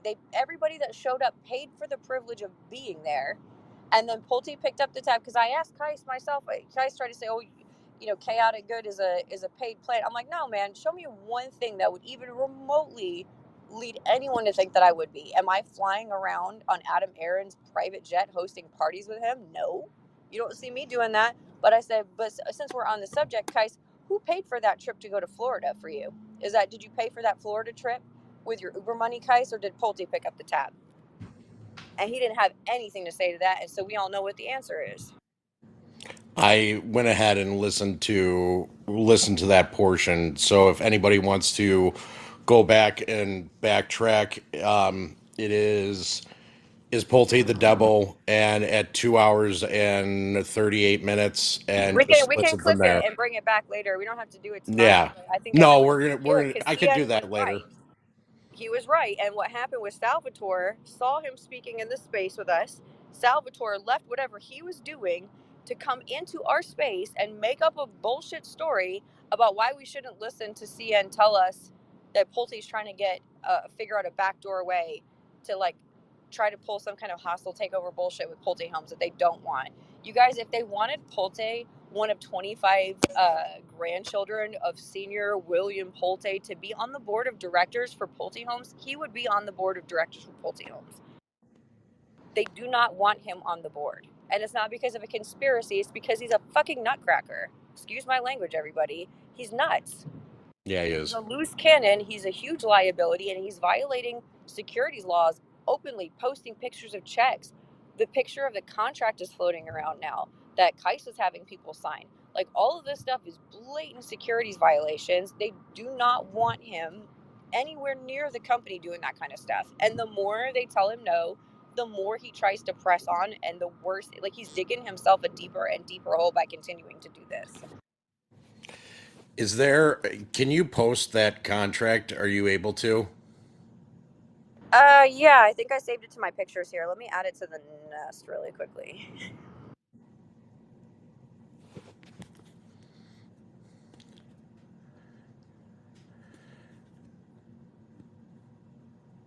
And the other thing that while she's doing that, there's somebody in the audience down here that I believe is a shill. What is her name? Believe Me. Hey, be me. Talking about how we have stale information. Oh, well, okay. I believe that nonce. Then if you don't like the information, why you're here? Yeah. There you go, guys. Up in the desk. Read it and weep. So here's the copy of the contract. And then do you have that? And the copy of check. Yes, sir. Oh, beautiful. I never say anything like that I don't have actual documentation to prove. Mm-hmm. Oh, I know that. I'm just saying, just so everybody can feel confident in the things that I'm saying when I come in here. Of course. I'm not scripted, but I know these things inside and out before I feel comfortable coming up to speak with y'all about them, because I don't ever want to be that person. That's why you post a visual, because seeing is believing. But you know something, man? These shills, man, like they're getting their well is drying up. You know, a lot of people are being smart about this. They're starting to, like, not listen to them and just automatically block them. Why? because they want to make you feel like, like, oh, you are in an echo chamber, you are in this or whatever it is, in order for you to try to debate them. But debate them in what? You know what I mean? Like, that's what I've been saying. Like, I think everybody by now is smart enough to look at a balance sheet and realize what AMC might be doing wrong or might not be doing wrong. So why the fuck would you need a shill to explain to you what AMC is doing wrong? You see what I mean? It makes no sense. So there's no more debating with the shills. There's no more debating with the pulte. All you got to do is just block him, move on, and you can keep going to the spaces that you want to go to. You know what I mean? Now, if you really want to involve yourself in there, I mean, that's up to you. Then don't come and bring stuff, to other places. If you want to, because I don't know if you notice, they do everything in their power to come into the Space Coast that we're all in. That's the thing. We're not the ones looking for them. They're the ones looking for us. You see what I mean? So at the end of the day, I don't care. I'm not gonna debate with none of them. I'm not gonna, if you're gonna call people cowards or whatever, yeah, go ahead. I don't give a damn. I'm here for my investment. Can I hold my investment in peace? Is that something that I could do? You sure can, because that's you. Oh You yeah, don't. man. I'm not me. I'm already on the. I've been blocking so many people. Like if I see you on a space call with anybody that's a shill, like a known shill, like 100%, I'm blocking your ass. Because I'm not about to hear them out. I'm not about. For me, it's do or die. Either you with me or you're not. And I'm not gonna be like, oh, but we gotta debate with them and we gotta realize. No, fuck that. You can go ahead and do that yourself over there. Go eat all the shit that you want. Don't come and bring it over here with me. They're all paid based upon engagements. The more you engage with them, the more money that they make. So if you keep on debating with them or argue with them, just know that's how they're getting paid. It's like 15 cents per engagement, and that's where they get bonuses based upon that. So whoever has the most engagements per month gets a bonus, and that's how they're paid. Yeah, if you don't believe that, just look at freaking Vinegar Donut. This guy has like 35 accounts. Like, don't you need a phone number for every account that you have? Isn't that something that you have to have? Or am I I tripping?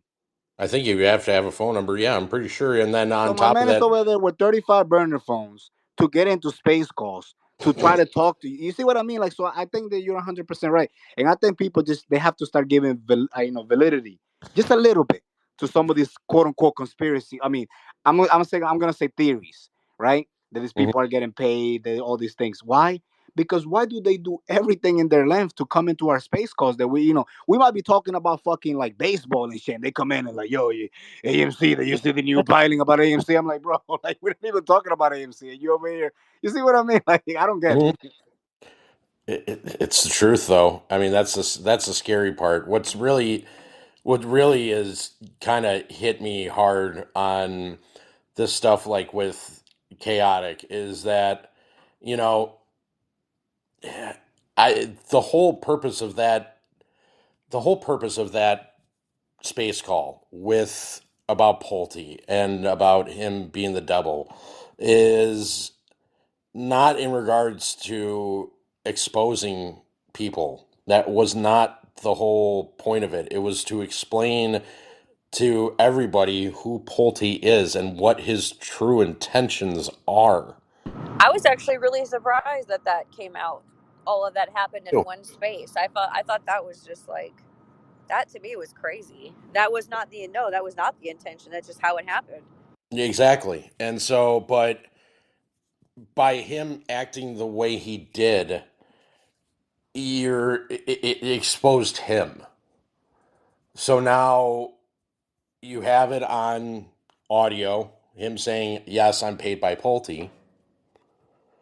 You understand why he's not doing what we're all doing and saying, "Why are you not here? Why are you not with us? Why are you going against us? Why are you talking about us being?"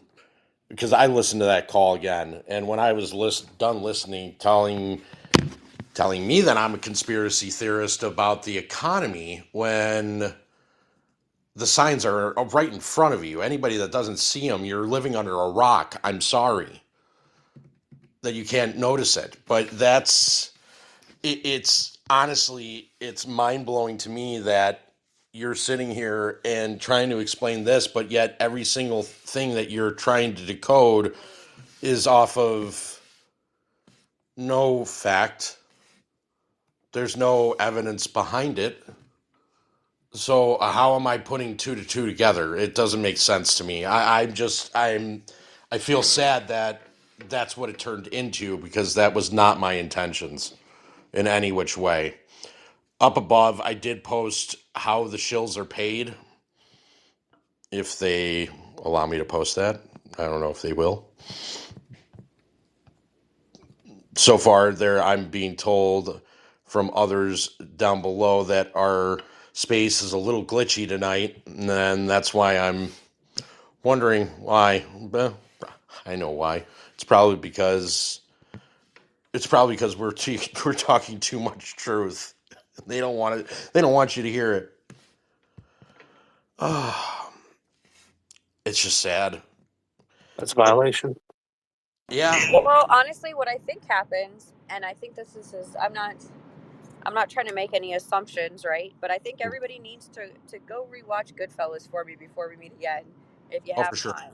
But I feel like just you guys remember, was it Batman, the one with Christian Bale and the Joker, where they periodically, like, they get to a certain point where they find out that, like, all of these different police officers have been paid off, like, oh, and he got to me because my aunt is sick. He got to me because Dark Knight. the Dark Knight. You know what I mean? Mm-hmm. They look for people who are publicly posting that they have some sort of, like, health or financial difficulty, and they go after those people because they know that they're vulnerable. That's who they decide who to approach, who can be purchased, whose time is, who's willing to put their time into something like that. It's the people who are in a very hard financial situation, or they're having some kind of health problems or something where they need the money really, really bad. And so they'll literally do almost anything. It's sad. But it's the same way. It's the same, just like, again, I can't emphasize this enough for everybody to go back and watch the Patrick Byrne video, where he talks about the way that Wall Street operates very much in the same way as organized crime. And that is one of those things that the mafia was always notorious for. That's how they would pull people in and keep them as part of the quote unquote family forever, for life. They pull people in who are in a bad situation, a bad living environment, have health problems, family member with health problems, they need to make money, whatever. They pull them in, they offer them this work, but there's always strings attached. Skidmark, what's going on? Hey, my good Skidmark. I'm just tagging on to chaotic. If you're gonna dig into that on your own and make your own conclusions, listen, I'm not here to tell everybody how it works and who's who and whatever. I'm not the right person for that. But in our thing here, there's an awful lot of this nonsense that really points to CODIS. And CODIS, you don't have to dig deep to find out that CODIS is intimately connected with David Rocker Partners.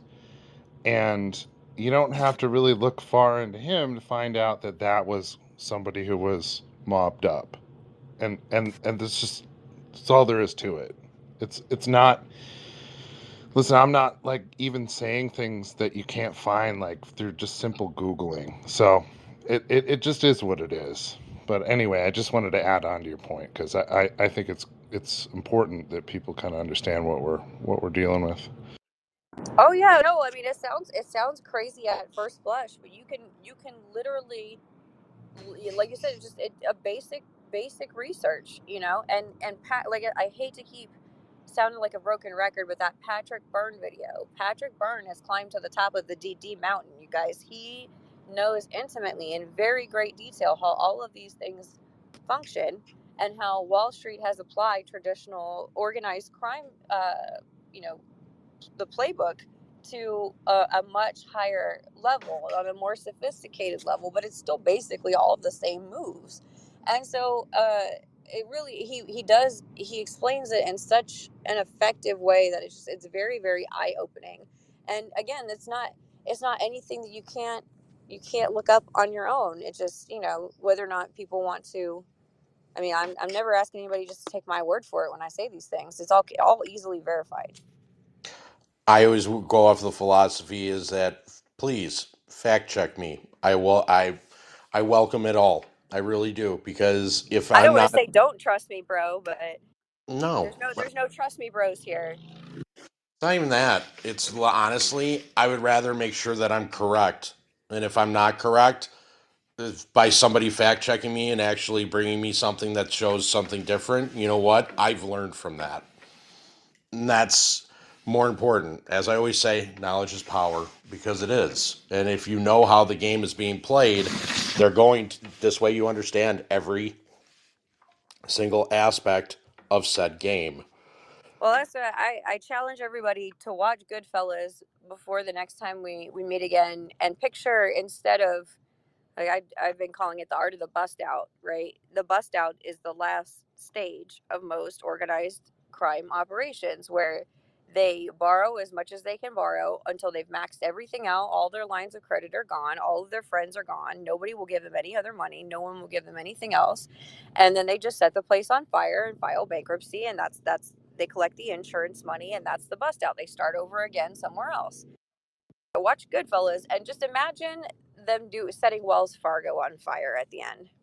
Well, it's a version of that, but what it is you're going to get some high interest bonds, and you're going to place a shady board member or two, and you know what I mean? It's like this, it's the same thing with just a different, a more complex, more modern version of it. I got to get the papers. Get the papers. Good Right, old exactly. Go get Jimmy 2 times. Jimmy 2 times, baby. Yes. And there's Jimmy 2 times. Got to get the papers. Get the papers. Jimmy 2 times is like the CEO of Wells Fargo, y'all. Well, not even a question. Not even a question. So yeah, Goodfellas is one of those movies that y'all should be watching, right up there with The Big Short. It's an educational film now. I can see it. Yeah, it's definitely educational for sure. It's, if you want to know, I love Goodfellas. Goodfellas is such a great movie. It really is. The other one, The Departed. I love that movie, The Yo, Departed. James, I watched that. That's another one that I watch every month. Mm-hmm. The Departed, and just how smart he was. Oh my God, I don't even think The Departed really did it justice in the same way. What was it? The one that Johnny Depp was in afterwards? I think it was just called Vulture. Oh yeah, I mean, he was a criminal Public mastermind, but he was Enemies. also an FBI informant. And he had such a stranglehold on that whole system that fucking guy, won the lottery twice. Mm-hmm. And even under those circumstances, still everybody's like, yeah, all right, well, I guess we can, You know where they found all that money eventually? You know how he ended up going to jail? I'm interested. His girlfriend's hairdresser ratted him out. His Well, girlfriend's hairdresser. She was ooh. getting her hair done talking about Whitey too much, and his hairdresser, or her hairdresser, put two and two together at some point and turned him in to the authorities. And when they got to his apartment, they started opening up all the walls, and that's where he hid all the cash. You watch out for those hairdressers, I guess. Yeah, you got to watch out for them. Those hairdressers, they're ruthless people. Let me They tell you. talk too much, talk too much, talk too much. Tell them all your secrets and everything else, like where you hide the money and everything. Oh man, don't trust a hairdresser now. Not when there's reward money. Oh yeah, this is true. I'm really going to open this up for questions. I mean, the main things that I really wanted to talk about for the most part is basically one, government, how they're involved. I wanted to talk about this Bitcoin ETF and how it's being used for liquidity. That's their new form of liquidity, considering they can't do these pump and dumps anymore because it's too obvious.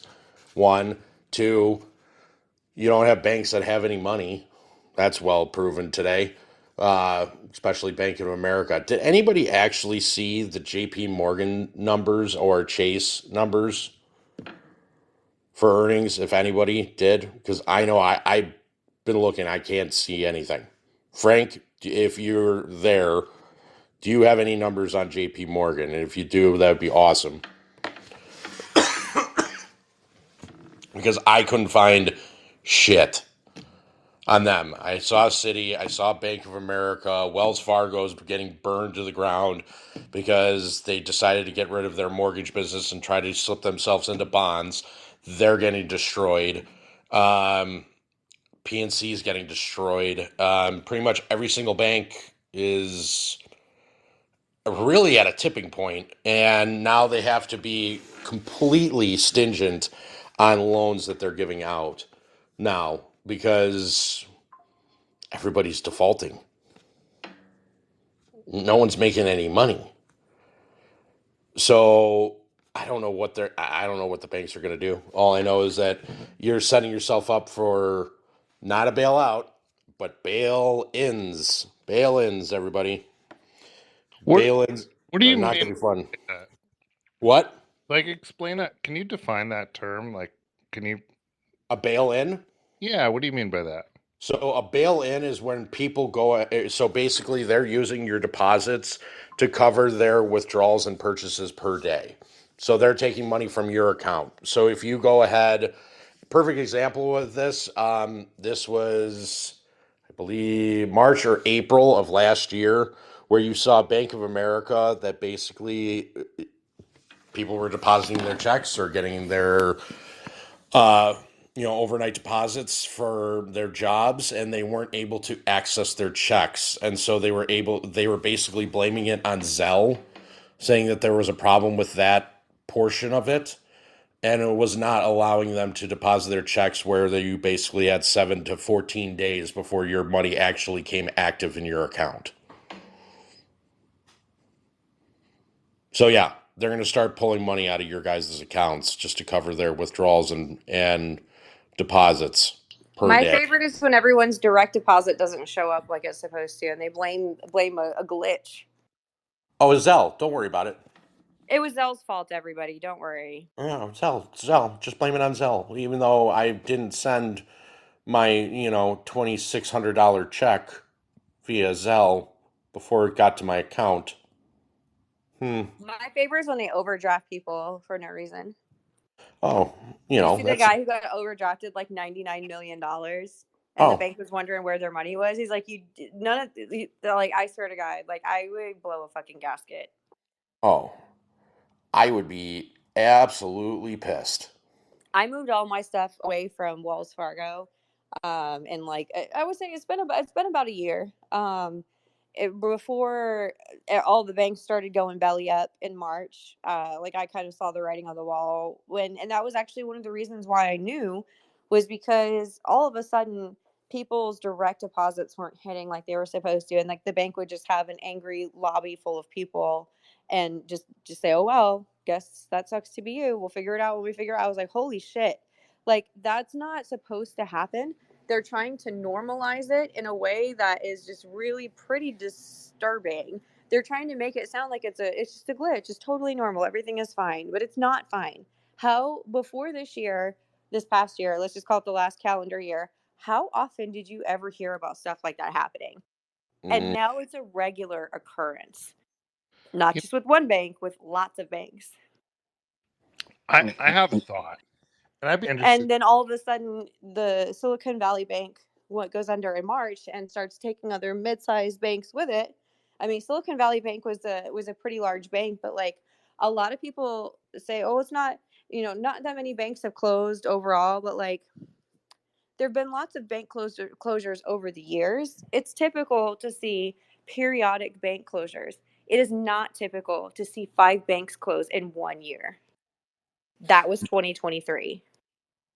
Correct. Now, the crazy part about all this, and I just want to answer this question: are credit unions a part of ISDA?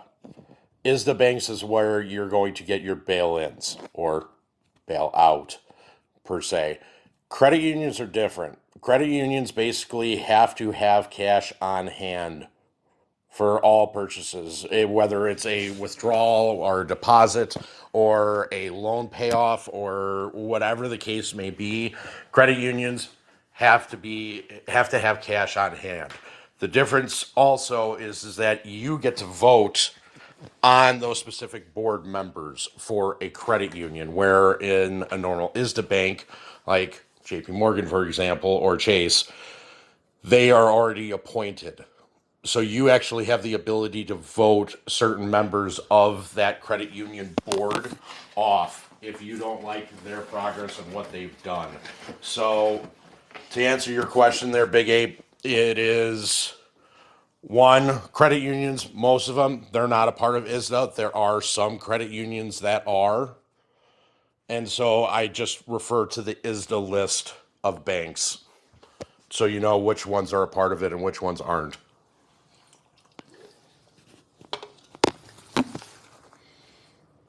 So that's the best I could possibly do for you. But it's if you type in a Google search the ISDA member list, it'll pull up every single bank that's a part of ISDA. Perfect. Frank the Tank. Frank the Tank. Hey, James. How are you? How are you, my Good. friend? What did you want to know about JP Morgan? I wanted to know how they did on earnings. They lost 749 or 743 million on mortgage-backed securities. They lost. Yippee! Yeah, I'm looking at it now. Loss on selling underwater treasuries and mortgage-backed securities. Wow. Yeah. Are they because they're not technically supposed to be trading on those mortgage-backed securities because that's yeah, that's a way for the government to make liquidity. They I know certain entities have had the privilege to be able to trade on those mortgage-backed securities, like Bank of America, for example, just so this way they don't go under. But when you write those contracts on for a mortgage and when it's backed by a mortgage-backed security, you're not supposed to be, the banks are not supposed to be able to trade on those because they already know what paper is in them. right. They So the revenue was 38.5 billion. So it was under what they expected. They were supposed to make 39.7. They made 38.7. So I'm just reading the paper right now. wow. So you got Bank of America that, I mean, absolutely crap the bed. Yeah. Basically a 50% loss from year on year quarter at the end, fourth quarter. So they lose 50%. You have Citi that just has to fire 20,000 more people, plus lost their ass. We have JP Morgan that lost, all of which, how much of this was actually reported?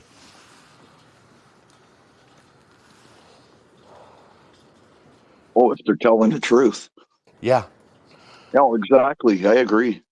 I think if you've seen, there was that story, I think it was back in October, where the people that do the audits were getting bribed. So I wonder how many other companies are like that. Oh, I guarantee you all of them. Yeah. I wouldn't doubt the Mega 7 in any which way. Yeah. Wouldn't Money doubt talks. my thing is that here, that was the big news of the day. That was supposed to be the biggest news of the day, was the earnings on banks and how much of that shit was hidden up literally on Twitter. I mean, you barely saw anything. Yeah. want to make it look like everything's fine, especially with an election coming. Of course. But it is 2008 all over again. And it is going to happen where one day you will wake up and the market is just completely rug pulled.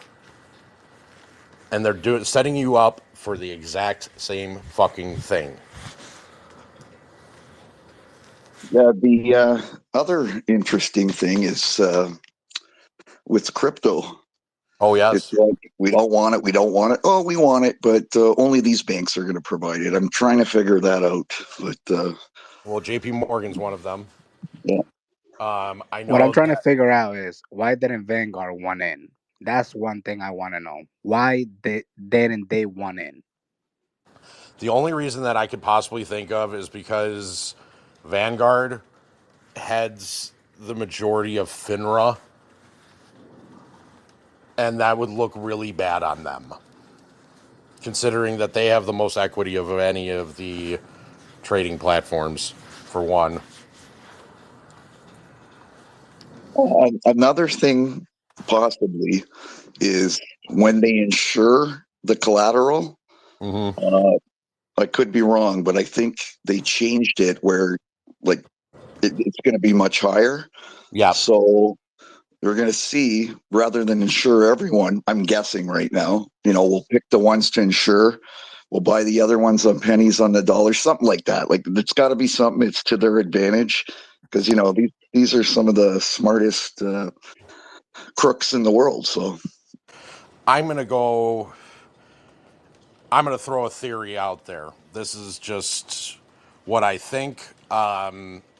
It's kind of apparent to me, but that's just what I think. You have FedNow. So the FedNow is now going to be your new ADP. Basically, it's your new payroll processor. You can go on fednow.com or .gov and look it up because they will show it to you. They're going to be your new payroll processor. They're basically going to make the IRS and completely disband the IRS because moving forward, if you're a W-2 employee, they're just going to take your taxes out right there and then, so you don't have to worry about paying taxes later on. So you won't have to do taxes no more. But your W-2 holdings are just going right to the government. You're not going to get a check back or anything like that. That's one. Same thing with self-employed or cash, whatever the case may be. They now have a way to track you. They now have a way to track all this information because of FedNow. Now, with that being said, the top 4 derivative holders of all banks is JP Morgan, Citi, Goldman, and Bank of America. And Wells Fargo, I believe, rounds out the top 5. So here's your top 4 derivative holders on those banks. What ends up happening is that, guess where there are dirty money? The government's dirty money is, it's in those top 4 derivative holding banks. Or else why would they be holding such a huge amount in derivatives? And I mean, these are no small numbers here. So you have these 4 banks. They go ahead and they crash every single bank. They try to crash every single credit union. They try to do all this stuff to funnel you all into these 4 banks, or 5 banks, whatever, and basically go ahead and these are the banks that are going to give you CBDCs. Just by theory, but that's what I think they're trying to do because they are the ones that have a stranglehold on the banking industry themselves.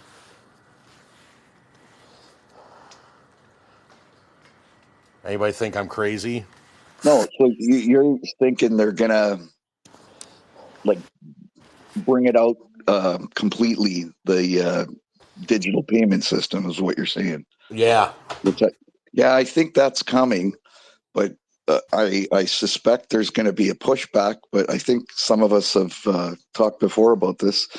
The people that need it the most are going to vote for it because they have no choice, and then the others won't. But I think it'll be a stipend or something along those lines where they basically say, oh, hey, we're going to give you this grant of CBDCs for whatever, 50,000, whatever. It doesn't matter. The numbers are bullshit anyway. So Yeah. you get this amount, so you vote yes on it, but really you don't know what you're voting yes on, because you just gave the devil a permission to take from you.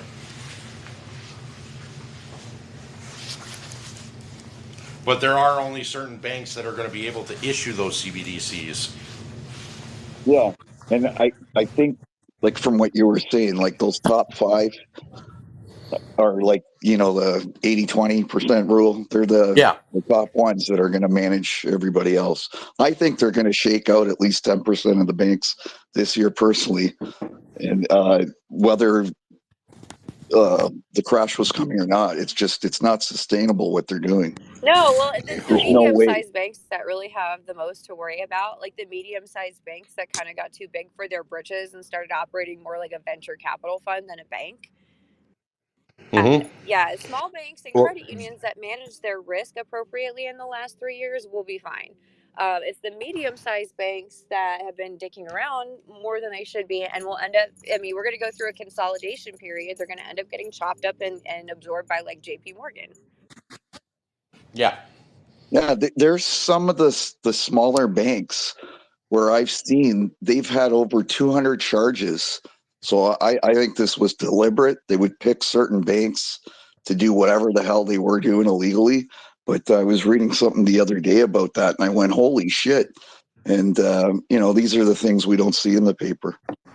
No. I mean, if you just like kind of randomly pick, I don't know, like a bottom, not the top 10, but not a tiny bank, like a mid-sized bank, and Wikipedia it, dude, all of them are so full of like histories of. Sorry, I'm just listening to. Sorry, I Some hit my keys. button.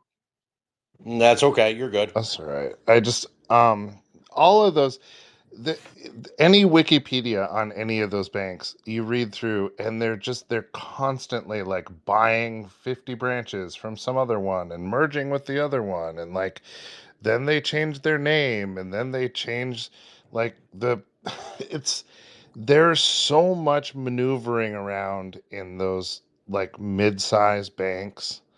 It's bananas, so I don't know, like I'm skeptical that like zeroing into a particular time period and going like, oh, there's lots of movement around to the banks, like I I don't necessarily see that as anything other than business as usual. So think about this. The problem with the mid-size banks and, well, let me rephrase that. Your small and mid-sized banks, and the biggest problem with it is who holds the most commercial paper. It's not your giants. It's those small to mid-sized banks that are holding the majority of that commercial real estate paper. And that's why you're having the problems that you're having. Because just like in 2008 when it was the residential side, this one is going to be because of commercial real estate. I had a little conversation with somebody kind of in that world. Mm-hmm. It wasn't very pointed, but I was just kind of sniffing around because I had thought maybe there might be an opportunity for, not me because I don't have the money, but like for somebody with money to short, commercial REITs. Okay. It just seemed like kind of juicy, right? Because we're all looking at this like commercial real estate problem, and he'd be the kind of person who was in a position to do that. And his take was they're going to just be like, instead of watching the commercial real estate market just burn through all these financial institutions, they're going to strong arm people back into work because they can't deal with the idea of like all this whole like little segment of the economy becoming toxic. You know what I mean? You know, that's a good point, man. Like, I was speaking to my wife about that today, actually. And I'm like, how is that going to be possible when some people already have learned that, you know, when you stay at home, you're saving money, you're not putting that much damage on your car. You know what I mean? Mhm. It's better for you. You're getting some people actually on some places, like their work increased by like 20%. Like that's like crazy, that you're getting more work done at the same time and you're at home. And that's the thing. But the thing is that they don't care about that, right? They want you to be back so that way that building has to use. I used to have an account, right? That they it used to be. It's a building that had multiple places, kind of like that place in the Cayman Islands, right? All the rich people have that one, Oh yeah. Yeah. So this place was one of those, but it's here, but it's not. It had multiple offices. Actually, like the second floor, the FBI used to have an office in there, but there used to be a Verizon, thing for senior citizen or whatever. Then COVID came, boom. After that, the guy from Verizon, he started talking to me. He's like, "Hey, yeah, we're gonna finish the lease in this place. We're not gonna be here no more." And I was like, I started talking. I'm like, "Why? What's going on?" He's like, "We figured out that they mind you that they have a bunch of people that work in that place in Verizon because it's these guys they go home to home selling you Mhm. packages and stuff like that. Not the ones at the store." And he was like, "Yeah, we found out that actually we're able to do way more like digitally than being here. So we're basically wasting our money by just staying here, and we don't need to even be here. So it's gonna be tough, man. Like, cause honestly, like, how they gonna convince somebody that is at home that can get more done, that you don't have to drive? Like, imagine that how much you actually waste of your life when you're driving, let's say, an hour or 2 hours to go to work. Like then and back. That's like 4 hours. That's like 2 to 4 hours that you're doing anything but just driving. You know what I mean? So it's tough. That's gonna be tough, man. But honestly, I think that I see a lot of places around here. I'm in the middle of New Jersey. I see a lot of warehouses that were recently built, and I'm talking about like last year, finished, brand new, like spanking new, that they're still empty. Nobody's in there. Not nobody. There's two more places that I have. Like I have two more accounts that are along the turnpike that they just building brand new. Two warehouses, big as hell. Nobody in there. Nobody. So there has to be a problem, because these projects they cost millions of dollars. It's not just like simple like, oh yeah, we're just gonna buy the land, build up, and now we pay taxes for no reason and have nothing here when they're supposed to be. So whatever is gonna come, is gonna come. But one thing there is for sure that the other side of the commercial real estate that is considered commercial is those Airbnbs. And those guys are in real problem. Like they're a real problem. So one of the things that's the biggest problem when it comes to commercial, and these are commercial lenders. What they do is they have a program. This program is called Fix and Flip is the program name. What they do is they basically give you a credit line. So any one of you, if you wanted to get into like investment properties and all that stuff, you can get a program. It's called Fix and Flip. What they do is that you have to put 15% down on every single property that you want to buy. When you're buying said property, you're going to give them a budget list. That budget list is going to include every single fix or add-on or whatever you want to do to the property, as long as it's within a 70-30. So you can use 30% of the property's equity to basically build and to refurbish a property. What ends up happening is that you have two options. You can either hold it towards a portfolio, or you can go ahead and do the actual fix and flip, and that means you have to sell the property. In the meantime, you have 6 months of just interest. That is what you are paying on the property. From that 6 months, it turns into a fixed rate as of that, and that's whatever the fixed rate is on a commercial property. Now, what you can do is you could refinance that into a conventional property. You just have to make sure that it's one, going to appraise more than 80%, or two, you're going to have to bring cash due at closing again. So the problem is that with these Airbnbs, like Bleach is talking about, is that a lot of investors and a lot of people that owned investment properties ended up doing these types of programs. So now they're put in a position where these properties are sitting and sitting, and there's nobody renting They them. have to get closed, There's basically. Yep, correct. So this is why you're seeing not just, and this is on residential homes, but they're mixed into a commercial bag. That's your problem.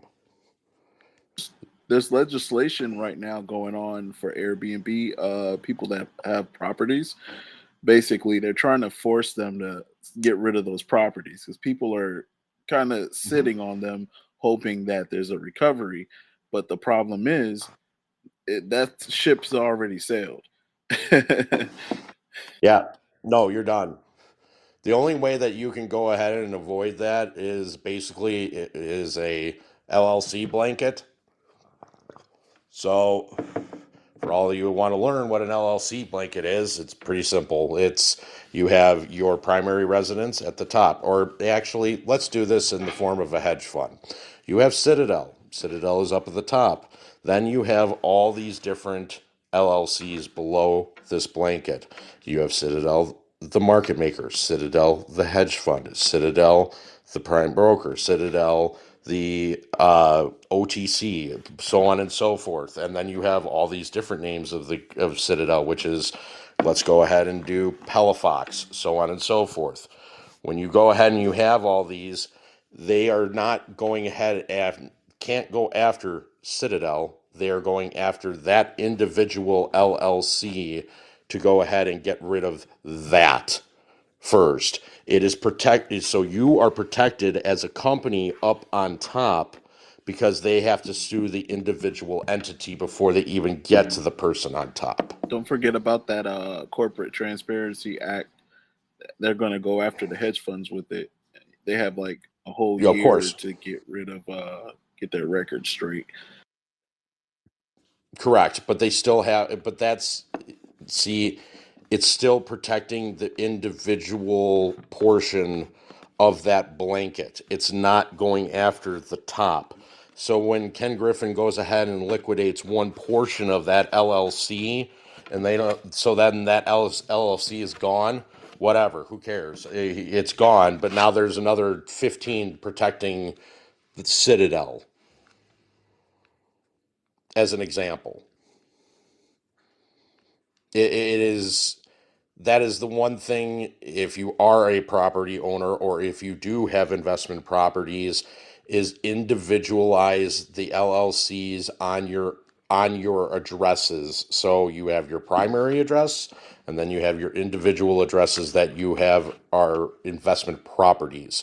So they can't sue you, they can sue the individual property as protection.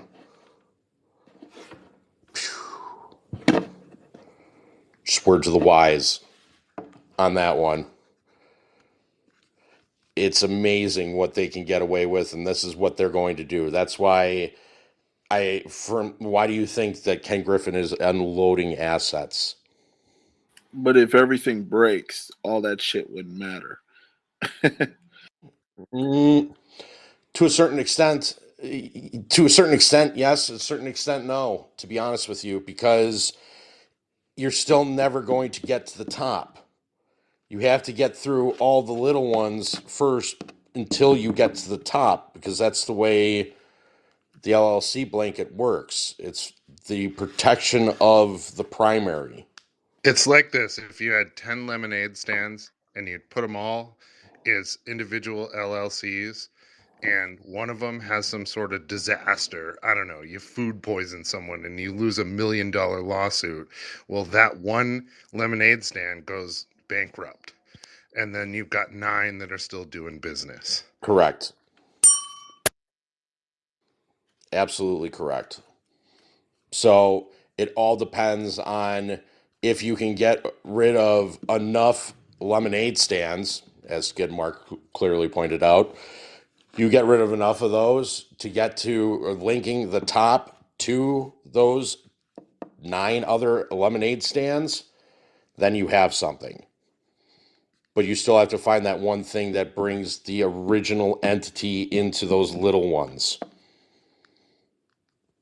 Why do you think that Citadel has been able to go ahead and short the government bond for as long as they have? Because they have an outside entity of Palafox that's going ahead and shorting the government bond prior. So they're collecting both ways. They're collecting on the reverse repo, and they're also collecting on that shorting the government bond every day. That's 100% right, James. Yeah. What do you think about that, Melicor?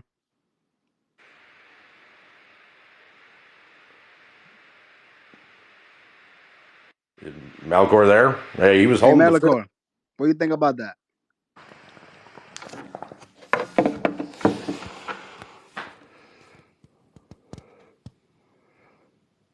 I don't know.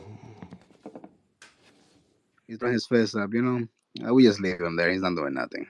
Yeah. Well, he can throw up the fist. Just wanted to check, you know. Yeah, because no, he be following one of the shills, and he be giving him a hard time. So I'm asking him, like, you know, hey, I respect it. You know, I wanted to know. Hey. He always follows him, and the guy always loses his shit when he sees him. It's fucking funny, dude. Good old Malcor.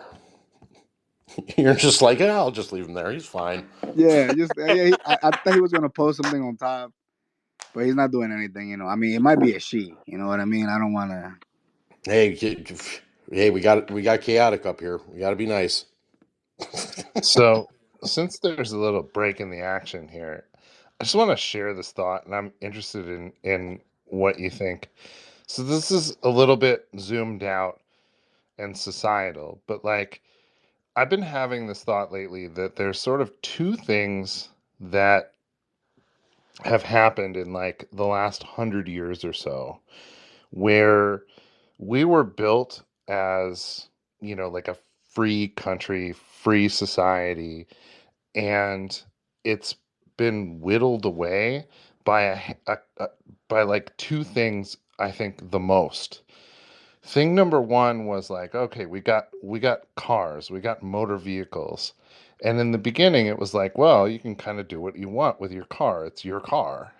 And because it was kind of freewheeling and it was America, and it was working, we built like a huge amount of this country so that from just the way business is done to the way communities are built and organized to just almost everything about life around this idea that like for the by and large most adults are going to have a vehicle and be able to drive themselves around, right?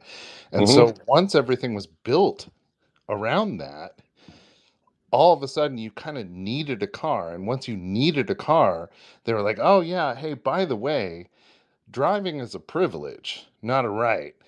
And so from there, all of a sudden you get into situations left and right where it's like, well, once you're in your car, I guess the police can kind of just jack you up. Or like, oh, well, I guess you need a car. And if you need a car, well, we're going to force you to do a huge amount of mandatory business with insurance companies. And you know, on and on and on with that. So like now there's this thing that's just built into the fabric of life, American life, where you kind of have to do it, but also like, you know, there's a little loophole where, well, you don't legally have to and you're not free to. So you're under a huge amount of control with that now. And the other thing is this financial thing where like back in the day, I don't know, you could keep a bunch of cash in a mattress, whatever. You could live your life without Hey, Grandma Allen needing the bank, right? And since things kind of worked with that, it was like, all right, well, you know, the banks are all right. We're gonna, you know, a lot of people are gonna use the banks and everything's cool. But now we're kind of in this situation where it's like, well, if you have a job, you kind of have to have direct deposit. And like, if you want to, you know, pay any bills, you kind of have to like, you know, sign up and get it together with a bank. And now we're at this point where like there's this thing that it's optional in theory and on paper from way back in the day. It's optional. It's treated like it's optional legally, but in reality, you kind of have to go and deal with that system. And that system is all corrupt and jacking you up. I haven't. It's like it's this erosion of the basic principles of how life was supposed to work in this country. Well, I have an answer for one of those. So, and that I can give you the answer for here real fast. It's a clip, but yeah, this is the primary reason for. Buy Bitcoin. Buy Bitcoin. Well, if you want, you know what, buy Bitcoin, but yeah, at the same time, you know what, Bleach and I were having this conversation earlier today. If you just listen to that guy, and you bought $100 worth of Bitcoin at, let's just say, $8, can you imagine if you were able to sell that at the peak, and what you would have made? Just imagine. Because what did it go up to? 73,000? Imagine how many people like lost their keys, you know? Mm-hmm. Oh, there must be like so many people wandering around the world with just like, oh my God, dude, if I just knew that code, you know, like I would have $600,000. Well, I can tell you right now, one of the things that's coming up now with estate planning is including your wallet keys as part of your will, and having airship. What's the terminology for that? Oh, I can't remember now. But it's it's who your automatic successor would be in the event that you passed away. Who's the first in line to be allowed to have access to your wallet? So there are people are starting to put in place, legacy based controls for, in that situation where somebody passes away and they were the only one that knew that the wallet key. So that's what that's supposed to be a contingency for like family members of somebody who's passed away and they have no way to access their wallet. So there's tons of people that's happened to. Oh man. I also know somebody that threw away a hard drive that supposedly had an obnoxious amount of Bitcoin. Yeah, he probably bought it at the cheap, and he's probably pissed off beyond belief. Threw it away into a landfill back in like 2012. Wow. He's like, man, if I just had a metal detector, I know where I threw it. I'm like, yeah, man, it's gone. You would have It's just been. gone, man. It's just gone. Don't go in the dump, man. I would be kicking yourself for not walking away when you should. That like, judgment. It's like, that sucks so bad, man. But seriously, don't go to the dump. Mm-hmm. Go to the dump, man. Don't go to the dump. Skid It ain't mark. there, man. It's gone. It's gone. It gone. Be gone. It's gone. It's gone, man. It's gone. Ain't no Bitcoin there for you no more, man. No, it's gone. Hold on. You can put it on the board. Yes. For your good old home run. But skid mark, it ain't what you don't know that gets you in trouble. It's what you know.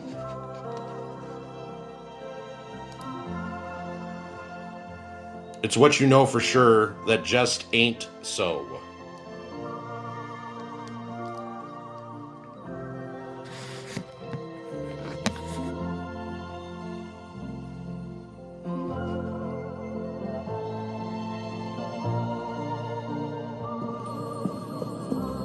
Hiya, Frank. How are the wife and kids? You know, for you, I'm considering treasury bonds and utility stocks. Smoke? In the late 70s, banking wasn't a job you went into to make large sums of money. It was a fucking snooze. How about those Mets? Filled with losers, like selling insurance or accounting. And if banking was boring, then the bond department at the bank was straight up comatose. We all know about bonds. You give them to your snot-nosed kid when he turns 15. Maybe when he's 30, he makes $100. Boring. That is until Louis Ranieri came on the scene at Solomon Brothers.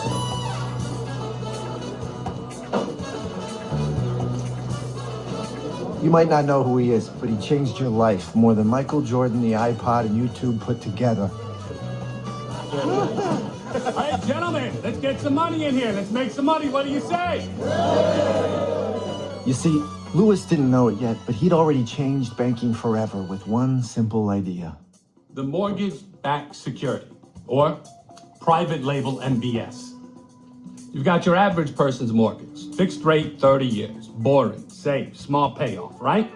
But when you have thousands of them all bundled together, suddenly the yield goes up, but the risk is still small because, well, they're mortgages. And who the hell doesn't pay their mortgage? What exactly is the credit rating on this bond? This bond, gentlemen, is AAA rated. This is exactly what the Michigan State Pension Fund has been looking for. I'll buy 20 million. Oh, come on, live a little. 25 million. The money came raining down. And for the first time, the banker went from the country club to the strip club. Pretty soon, stocks and savings were almost inconsequential. They were doing 50, 100, 200 billion in mortgage bonds and dozens of other securities a year.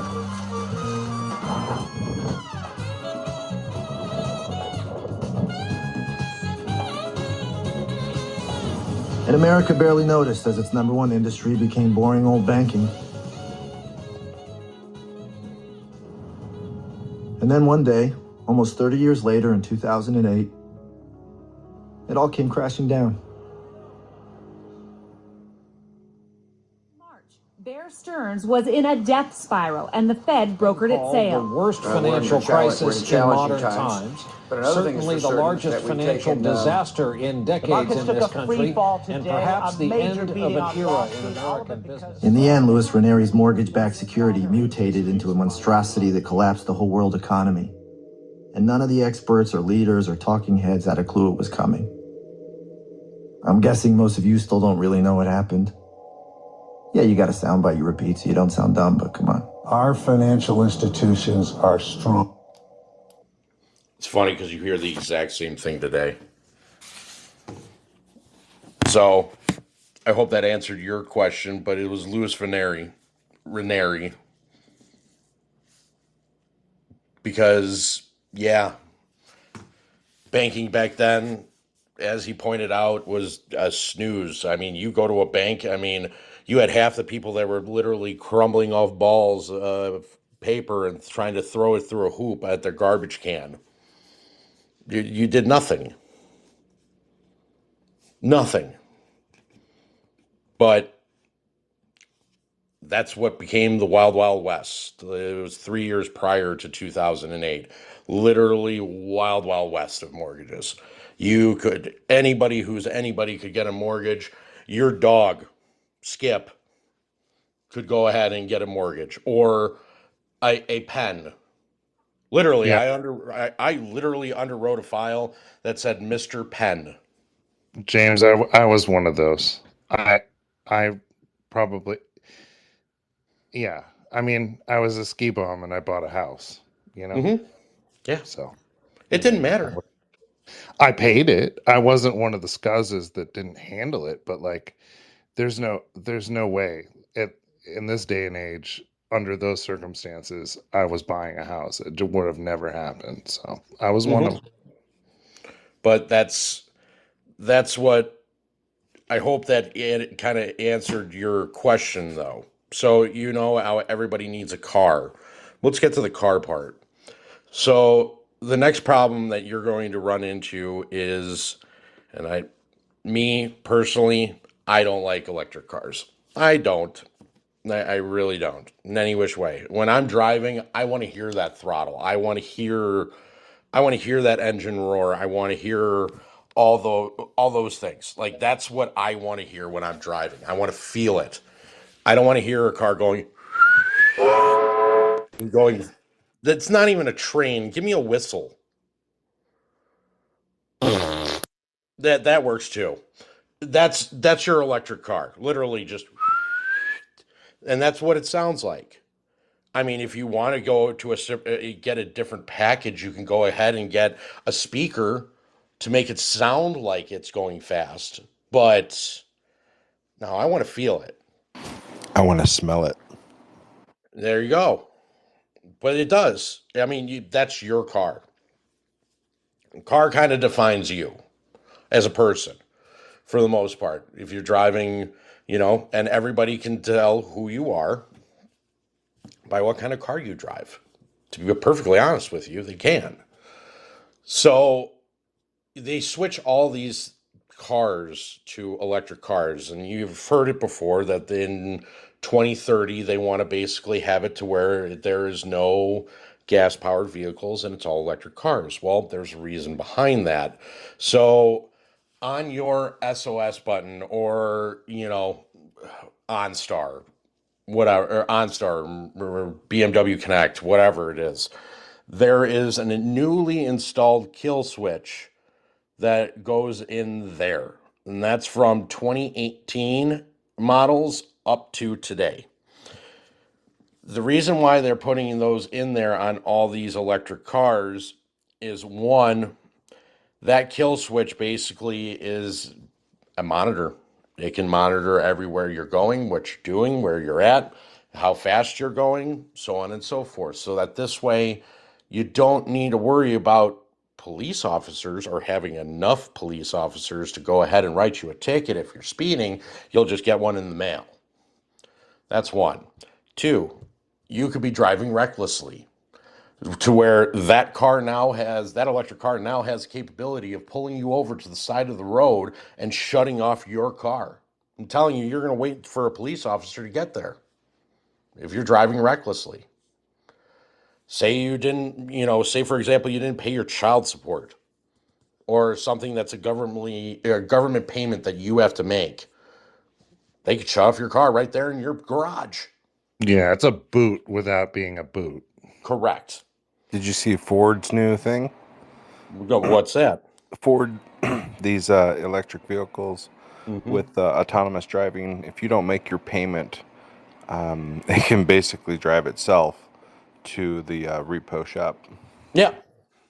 So what does that do for cars that you're still driving? Well, when you go to bring your car to a mechanic, the majority of cars that they're going to have that they're able to work on have these instrument clusters that are already available for your gas-powered vehicles.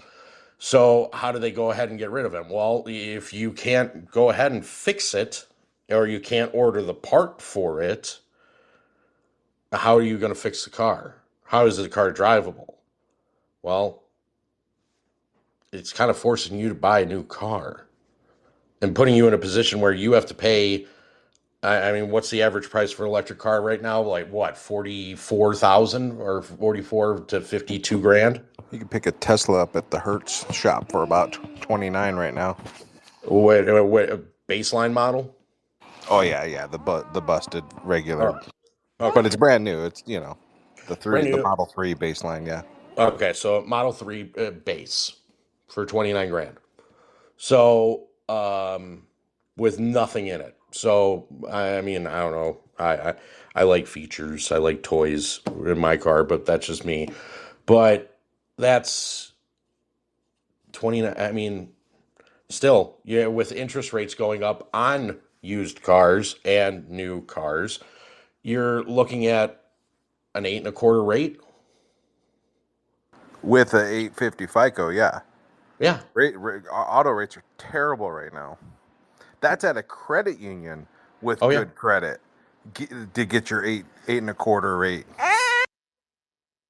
Aw, little guy or girl. I don't know. I can tell you right now, something's about to give. I think mortgage rates are going to continue to drop. Like all of a sudden, like this neighborhood that I live in is pretty stable for the most part. It's one of the more in demand HOAs for this area because it's in the good school district, and it's not the starter houses that are typically around the elementary school, but it's a lot of like more established families, usually with like middle school to like high school. The way that they develop the neighborhoods is that like starter houses are around the elementary school, mid-sized houses are usually near the middle school, but by the high school they expect that most everybody's driving on their own. So, they don't typically put a high school in the middle of a neighborhood anymore. The kids are old enough to not need to. But all of a sudden, there's 8 houses around me, either up for sale or that suddenly have a for lease sign in the yard. That means people are looking for somewhere else to live, and that means they're feeling comfortable about the fact that we're pivoting and that rates are going to continue to go lower from here on out. It seems like a number of people are willing to gamble after holding and white knuckling their way through all these like property tax increases and utilities cost increases and this and that, and all of these other things. A lot of people did cash out refis like during the pandemic, but they did stupid shit like putting a pool in, or the taking out home equity lines of credit that they can't afford anymore because it has variable rate interest on it. There's all of these different reasons why people, and there are still adjustable rate mortgages out there. There were tons of people that got shoehorned into houses that were too big for them back during the pandemic, and things are starting to get to be too expensive so that folks can't afford to be here anymore. But the interest rates have been so fucking high that like people have felt like it was just better to hold and like try to wait it out as long as possible. But to see so many houses be up for grabs in such, it just since we started this is just since New Year's. Since New Year's, this has been a new thing. And I can tell you right now, I've never seen so much turnover ever at one time. Never, ever, ever. And I'm one of the oldest remaining homeowners like on this block at this point. I've been here that long. And I'm not old, but I've been here the longest, one of the longest. Me and the people across the street from me. I can tell you right now that the majority, you have the highest vacancy rate or unvacancy rate that you've ever had, because people aren't selling their homes for, what I would tell people, especially when they were refinancing during the pandemic, I said, listen, you'll never see this rate ever again. Ever. There's no way that you can get back on a 15-year term at 1.75% interest. Well, that's why I've been telling people, if you come across if you're house shopping and you're coming across people that have an FHA or a VA loan and you meet the You can assume criteria, them. like I mean, really, that's one of the most viable ways to become a homeowner right now, where you find people that locked in those super sweet COVID era rates or maybe earlier, but they just, for whatever reason, either they got laid off or property taxes and utilities have gotten too expensive or whatever. You can assume their mortgage payments if you meet the criteria, and you can keep that low interest rate that they had, and you can just take over payments on that house. Now, definitely talk to, because I'm not a licensed realtor. I'm a real estate investor, and that's different. I deal with a lot of private equity and a lot of hard money lenders, so it's a little bit different. I don't do FHA on my You guys investment can just properties. ask me. Whatever you need, just ask. I have my NMLS license. I have every license there is. So you Well, can that's ask me I got. whatever. It's so funny because I had Ron bought me the class to get my realtor's license in Texas, because you don't have to be a licensed realtor to be an investor in Texas, which is one of Correct. the many things I love about Texas, because my parents sometimes look at me like I'm a drug dealer, because you can't flip properties at all in Massachusetts. You have to own it for a whole year first. It's not even they've tried to completely do away with house flipping to control the So in housing in Illinois, you have to Massachusetts. keep a property for 3 months. Yeah, there's no regulation at all in Texas. You can just flip it No, right the fuck away. you just It have to doesn't worry matter. about the 7-day rule. Right? And then it's you can't flip a house any faster than a title company can close it. You got to have it at least 30 days. Yeah, 7 days. Yeah, but ain't nobody gonna close a house that fast. It's not even. I can. You have a title company that will close a house in under 7 days. Come on. No, I have a Come on. title company that will close a house in 7 days. Yes, I promise you. With You guys want Fidelity. to hear some? Yeah, National Is Title it? Solutions. I would say it has to be. It has to be Fidelity.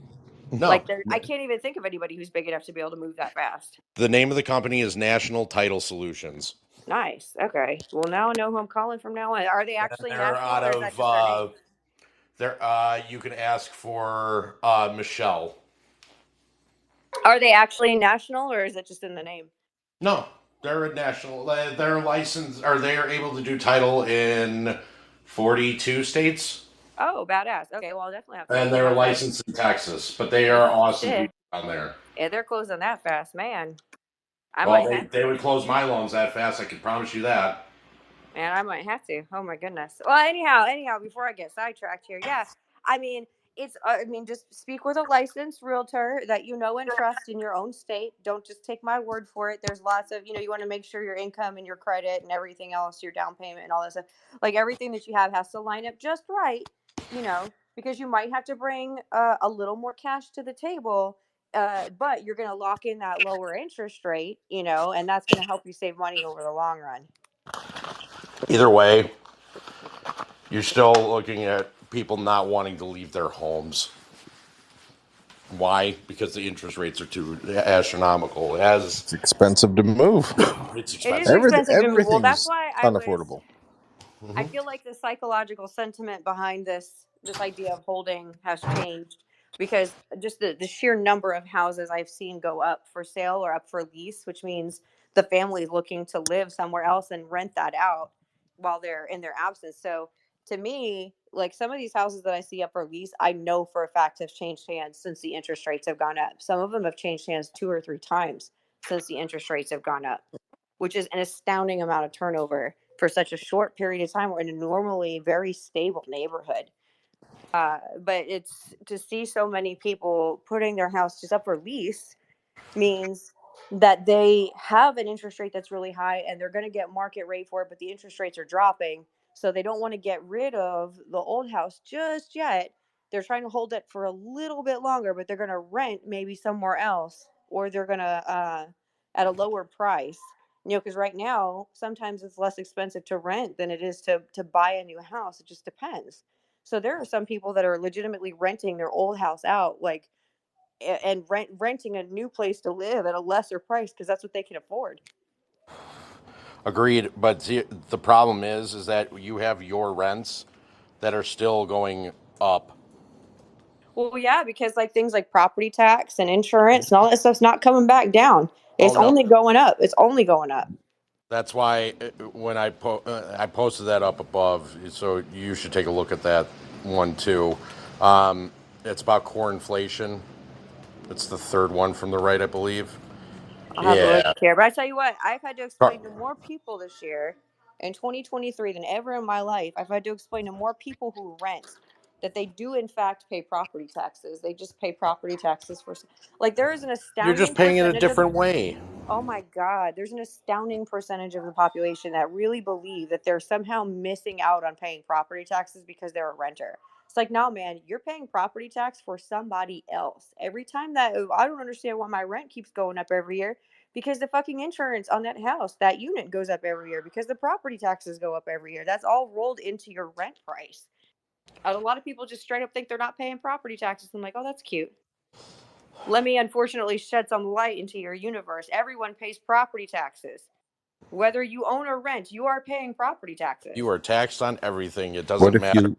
if That's you why. live in a tent?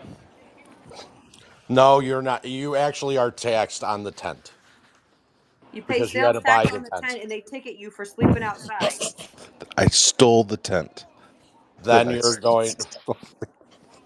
I don't know if you Then stole in you're my going to get a mom's 3 piece basement. to sleep. next to your goat. 3 hots and a cot if they catch you stealing that tent. Kind of a breaking report. I'm going to read this to y'all.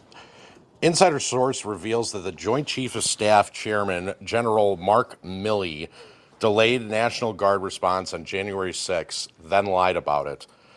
Colonel Earl G. Matthews, who served as a senior legal advisor to Major General William J. Walker, the leader of the Washington, D.C. National Guard during the event of January 6th, has directed criticism towards former chairman of the Joint Chiefs of Staff, General Mark Milley. Matthews has accused Milley of failing to adequately control the protest that occurred on that day. Additionally, Matthews drew a comparison between Milley, now retired, and a fictional character, Dom Emilio Barzini from The Godfather, portraying Millie in a similar light to the character who was the key adversary of Don Vito Corleone in the movie. The problem was not with Donald Trump. It was Mark Milley and the Army leadership and control. They stopped the guard from coming, then lied about it, and said the guard acted at sprint speed. Wow. It's amazing what you find. Does anybody have any questions for us? I know we kind of talked about a million of different things, but this is a free form. Please ask a question. I would love to hear what you guys have. If you guys have any questions, I know I've gotten a couple of questions in regards to the payment of shills and how they get paid. I literally got that from the Short Seller's Handbook. You can find it on Amazon. Literally, just type in Short Seller's Handbook, and you can go ahead and buy the book if you want from Amazon. And I did. It's getting late over here for me, y'all. I'm gonna have to get going for the night. But I will see you guys around. I will see y'all on Tuesday for the Tuesday space. For sure. We'll have fun. Y'all better watch Goodfellas in this interim till the next time I see you. Oh, I probably will glance at it maybe once or twice but it's degenerate weekend for football. Well, if I don't see you before then, good afternoon, good evening, and good night. Well, thank you, Truman.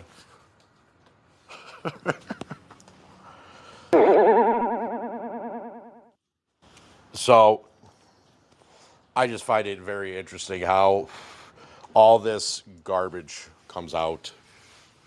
I mean, it's amazing how, hey, let's just turn Trump into the bigger martyr. Let's make him more famous. Let's make him more, this is the guy. They're doing it right in front of you because they don't have a stone to unturned. In any way. And if anybody wants to tell me how that judge from New York, holy Jesus, I don't know if anybody's actually read this report or anything about that trial, but oh my God.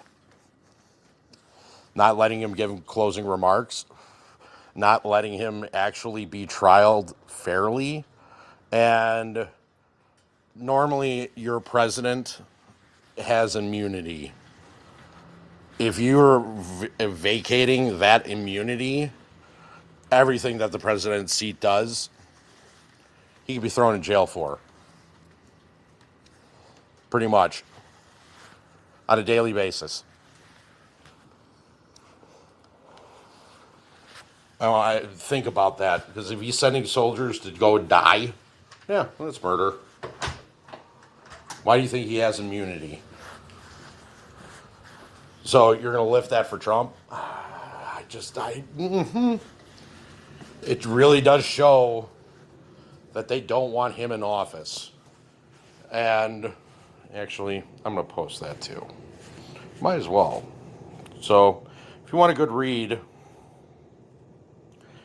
this is a article from Politico that basically talks about why the deep state does not want Trump in office. Because it ruins their Ponzi scheme, and it ruins their proxy wars that they currently have going for them, and how they're able to launder money into their pockets, and it ruins all the backdoor deals that they have. It's very, very interesting. Very. Robert, I haven't heard you. You didn't even post my chart, which I'm kind of pissed off at you about. Unless Robert's asleep. Might be asleep, dude. He might be asleep. He might be snoozing. Oh no, I'm not. Oh, I'm you looking haven't at posted my chart. Yeah, I'm looking at DD, but yeah, it's there's a lot of Anything stuff new in the going. DD realm? It's there's news going out, and I'm trying to post it right now. I have a rhetorical question, but you like the answer to these rhetorical questions, James. I'm really good at answering the rhetorical question, which I shouldn't. Tell me this. Why haven't the shorts closed? They, in all fairness, from the top down, right, from 72 to here we are now, they're in a great financial position, assuming, that everything's on the up and up. They have the tactical advantage. We're at the all-time low. Why aren't they getting the hell out? Why don't they close? No sellers. It all goes back to the people holding the original shares. The original 50s and 60s all the way up to 72 and from Whatever. 72 down. To be perfectly honest with you, and when in 2021, I don't think anybody, if you purchased after March, I don't think you have anything that's real. To be perfectly honest. I mean, who knows these days? Everything seems to be fucking fake. Correct. Yeah, but that's my point, is that they still have to get to the original shares, and because they can't get rid of those shares, they can't win. So, again, rhetorically, how the hell do they unwind this mess that they're in? Because their exposure has to be huge. It's unrealized until they get out. So they haven't gained anything. They pretty much have basically are in a position where they're just continuously losing. So they're trapped. They are, by definition, trapped, because you have to basically go ahead and get us to sell, and because we haven't sold, they can't do anything. You can't unwind, and you can't wash and rinse all these synthetic shares, because the price is just going to continuously go up. And so now you're putting them in a position where they're under more water. So, and that's why they had to double, triple, quadruple down.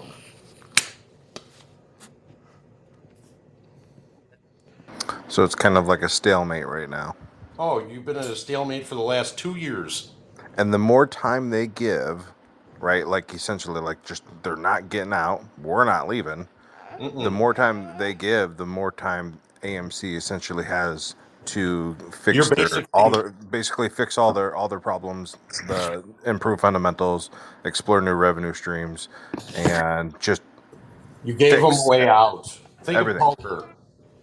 You play poker? Yeah. Okay. Think of poker. You know how you're always looking for an out? Yeah.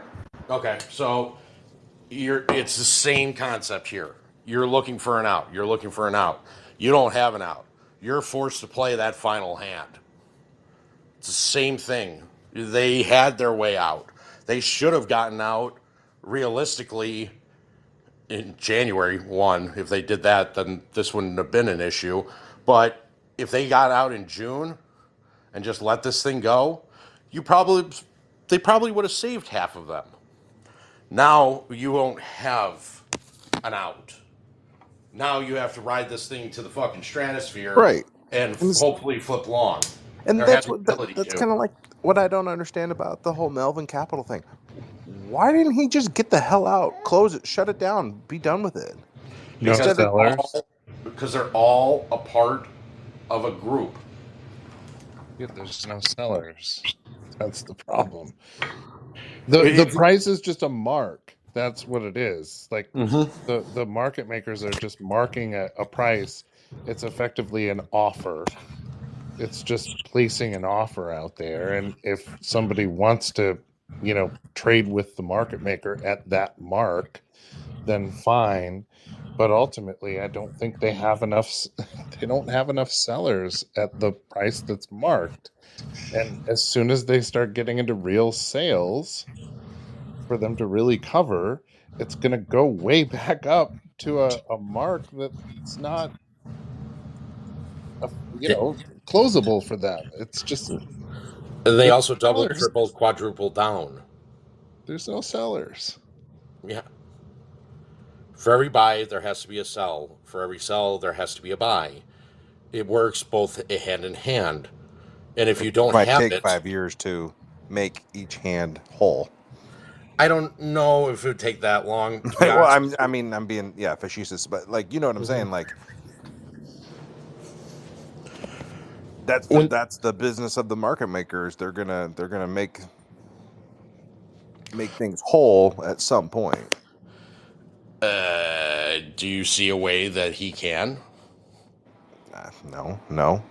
I think they're all fucked. I think I think that's why we see the market the way it currently is. There's no explanation for half this stuff, and unnecessary attacks in Yemen and all kinds of just so many crazy things happening for no there's a understandable reason except for crime and delay. It's a reason, and the reason being is because they have to try.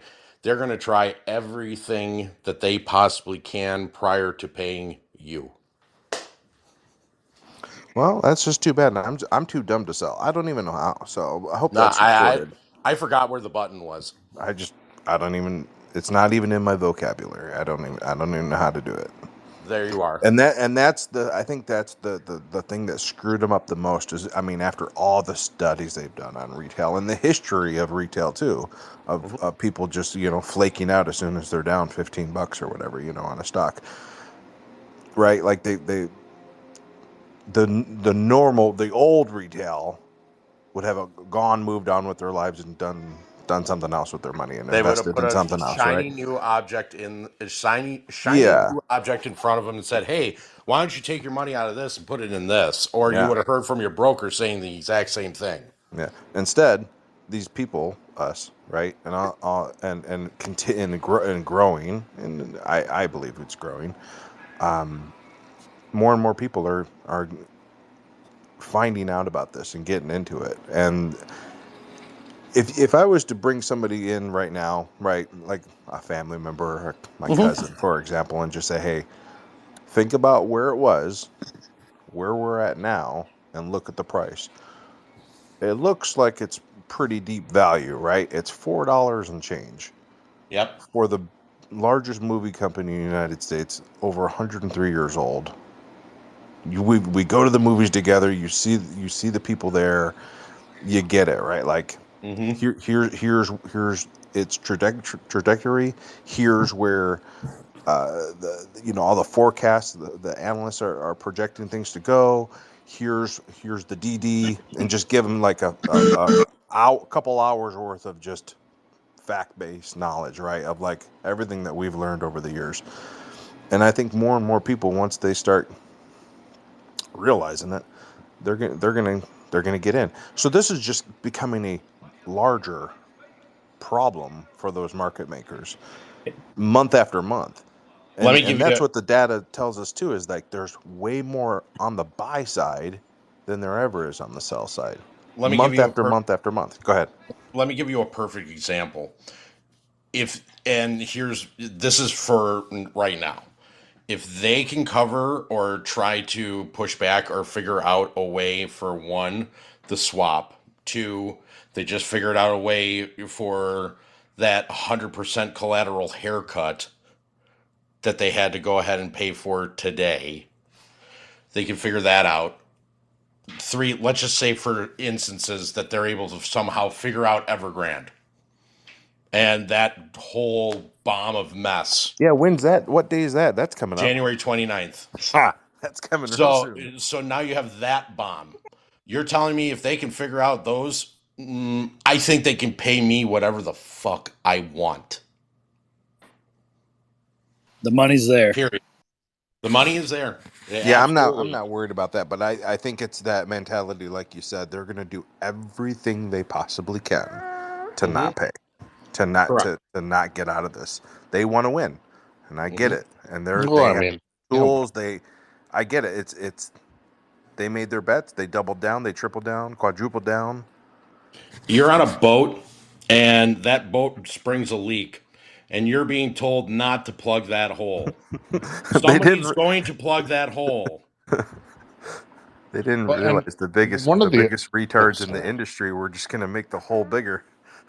Well, Leo, you said they have to double down, triple down, quadruple down. They have to infinity down because they have infinity losses as a short position. Yeah. They have to everything down until they can never down ever again. That's what they have to do to survive to last another day. SR, hold on. I'm sorry. Rob, go ahead. Yeah, I was going to say real quick by just doing what they do best, taking a 45-degree angle of the whole play and just doing what they can best to delay this at whatever function.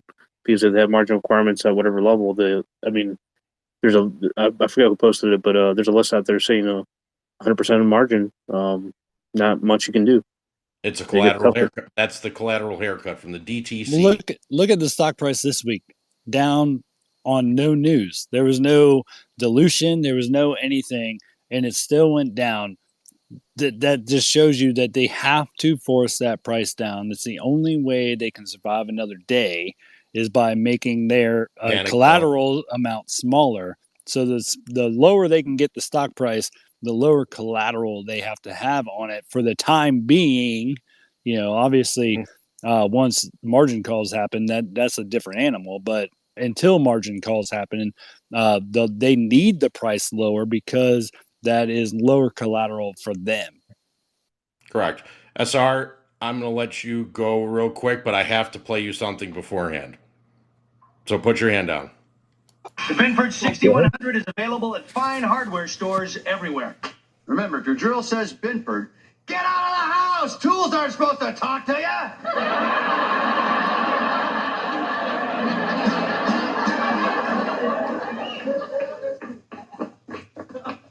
And now the moment we've all been waiting for. The introduction of the man's kitchen, a guy's galley. I am man, hear me roast. Well, Tim, what do you say we start her up? That's right. The only kitchen I know that has an ignition system. Come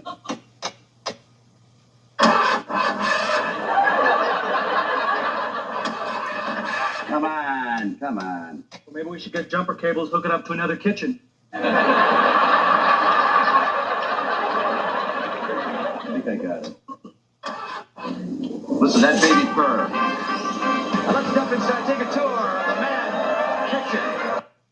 Sorry, I had to do it. Yeah, no, that was pretty funny. Yeah, the Binford. I like that show. Oh, I love it. I used to love Tool Time. Or Home Shout out to the real Buzz Lightyear. Yep. What? Shout out to the real Buzz Lightyear. No, I appreciate the space. I'm not having to listen to a bunch of shows talking it, but got a question for you. Not my area of expertise, but you're talking about doing whatever they have to do before they give it to us. Let me get into it. You get GME, they DRS'd up to a point, and it's been flatlined for months. You have OBV on a steady decline. Obviously, we got a bunch of people buying as the price per share drops, so it's contradictive of the OBV. Yeah, thank you. Brain fart. My question is, if let's just take my theoretical float account, let's say Weeble, and it goes up to a mighty $10, and Charles Schwab decides that they're going to call it quits because they can't handle it anymore. I'm supposed to be insured, but since the DTC owns everything, what are the chances of them saying that I don't get money because I don't own my shares, but the institutions you still have an electronic receipt that you purchased those shares, but go on. Yeah. What is the possibility that Schwab locks up and causes issues with that account if I try to collect. So you're talking about them removing the sell button? I'm talking about them removing my account. Right. Or let's say Weeble. Okay. Weeble shuts down because you don't own the shares, and DTCC owns all the shares in reality. There's still a record, regardless. There's a record of your purchase in street name through that brokerage. So no matter what, there's an audit trail that traces you to those shares. So even though they're trying their damnedest to correct themselves as far as shorts are concerned, and as far as real shares are concerned, there's no way they can get away with not paying us. No, because there's an audit trail for every single purchase that you make through your broker, whichever broker that you use. There's always an audit trail for purchases, regardless. All right. So if they don't pay us, the insurance companies will have to. Of course. So we're going to get paid one way or another. That portion. It's covered under that portion of the insurance, but this goes all the way up. So it depending on how long everybody holds, because that's the biggest thing. Just remember, you could hold for whatever number you want. If they can take care of all this shit that they're trying to take care of right now, you can hold to whatever number. I don't care. You have a number, put it in your mind, wait for that number to call. Once it calls, then you can go hit your button. But that number could be huge. Just remember that. Because if they can afford to take care of all these other little things that they have gone ahead and crossed paths and gotten away with and done and blah, blah, blah, blah, blah, guess what? They can fucking pay you. So, but if it goes all the way up, the DTCC has an insurance policy, $73 trillion. If you were to go ahead and wipe them out. So, yeah, you are more than fine, my friend. I could have swore you posted, James, how bank the you know how the banks, they pay into an insurance fund, how it just recently spiked, kind of like in 2008. Did you post that, or was that somebody else? I'm not sure. It depends on. Are you talking about like the? You're not talking about like the FDIC insurance, right? Or are you talking about? I can't remember what it was. I could have swore you posted it. It might have been somebody else, but it was there was a graph and everything, and it shows a huge spike in insurance. I don't know if that was insurance, unless you're talking about the FHLB banks. I have to go find that post and see. If you can find that post, yeah, please. I would love to see it. But there's been, I have posted 1,000 things about finance and insurance and all that shit. But if it's the last big spike for any type of government bank was the FHLB banks, which is your federal home loan banks, which spiked up during the time where you had these creations of all these ADRs, BDRs, and how they were basically not getting the company's permission to basically create these and selling them off markets to Brazil, to China, Japan, all these different markets. And then they end up closing the funds out just because they don't have the money. But that FHLB bank, which is, like I said, Federal Home Loan Bank, it's governed by 12. There's 12 banks of these FHLB banks, and it's governed by the SEC, and that's where they were hiding dirty money. That was the last spike that I remember when I was writing about it. But yeah, if you can send that to me, that'd be awesome if that was me.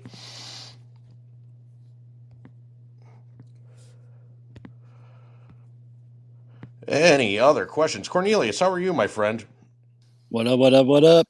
Were you playing guitar? Yeah, I was in the gym space, the stand-in for the ones unplugged. Gotcha. Yeah, fun times. You guys ever rocking out over there? Hell yeah, we were rocking out. Hell yeah. It's always a fun time. Always a fun time. Yeah, what did I miss? Oh, I'm sure it was a lot. A lot. Well, I went through how the Bitcoin ETF was basically being used for liquidity and how that was to take care of their 100% margin haircut that they had to pay on today for AMC. How it was approved so fast, how we basically proved that there's government involvement within all this, because you had Gary Gensler go on CNBC today, and he was only allowed to talk for 3 minutes before they shut his ass out, and literally Really? cut to commercial, because he started to tell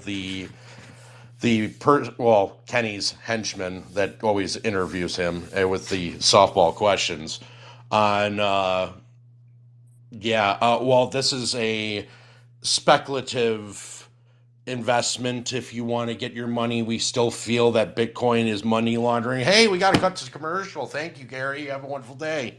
And then literally cut to commercial. It was 3 minutes and like 10 seconds. Yeah, they didn't want to hear that part. No, they did not, because they want you to pile your money into that ETF so that this way they can rug pull the shit out of it. So, but you're basically proving government involvement, because the approval time for an ETF is not a 24, 48 hours. It's not. It takes weeks for you to get that type of approval. It just shows that they're doing everything they can. I find it interesting, the ones, the brokerages that are like gun ho with this thing, and then there's the other ones that are just like, nope, do not touch it. We're not letting any of our customers touch this. Oh, but that's because they know what it is. Shout out to Vanguard for shutting that shit down. Yeah, well, like them or hate them, whatever you want. They're not touching it. I think they know why. I have a reason why. Go ahead. Inverse ETFs. Mm-hmm. They need to be clean, per se. There's a whole method to this. You mean they actually have to have the equity in there? Isn't that something? Not a likewise equity? I mean,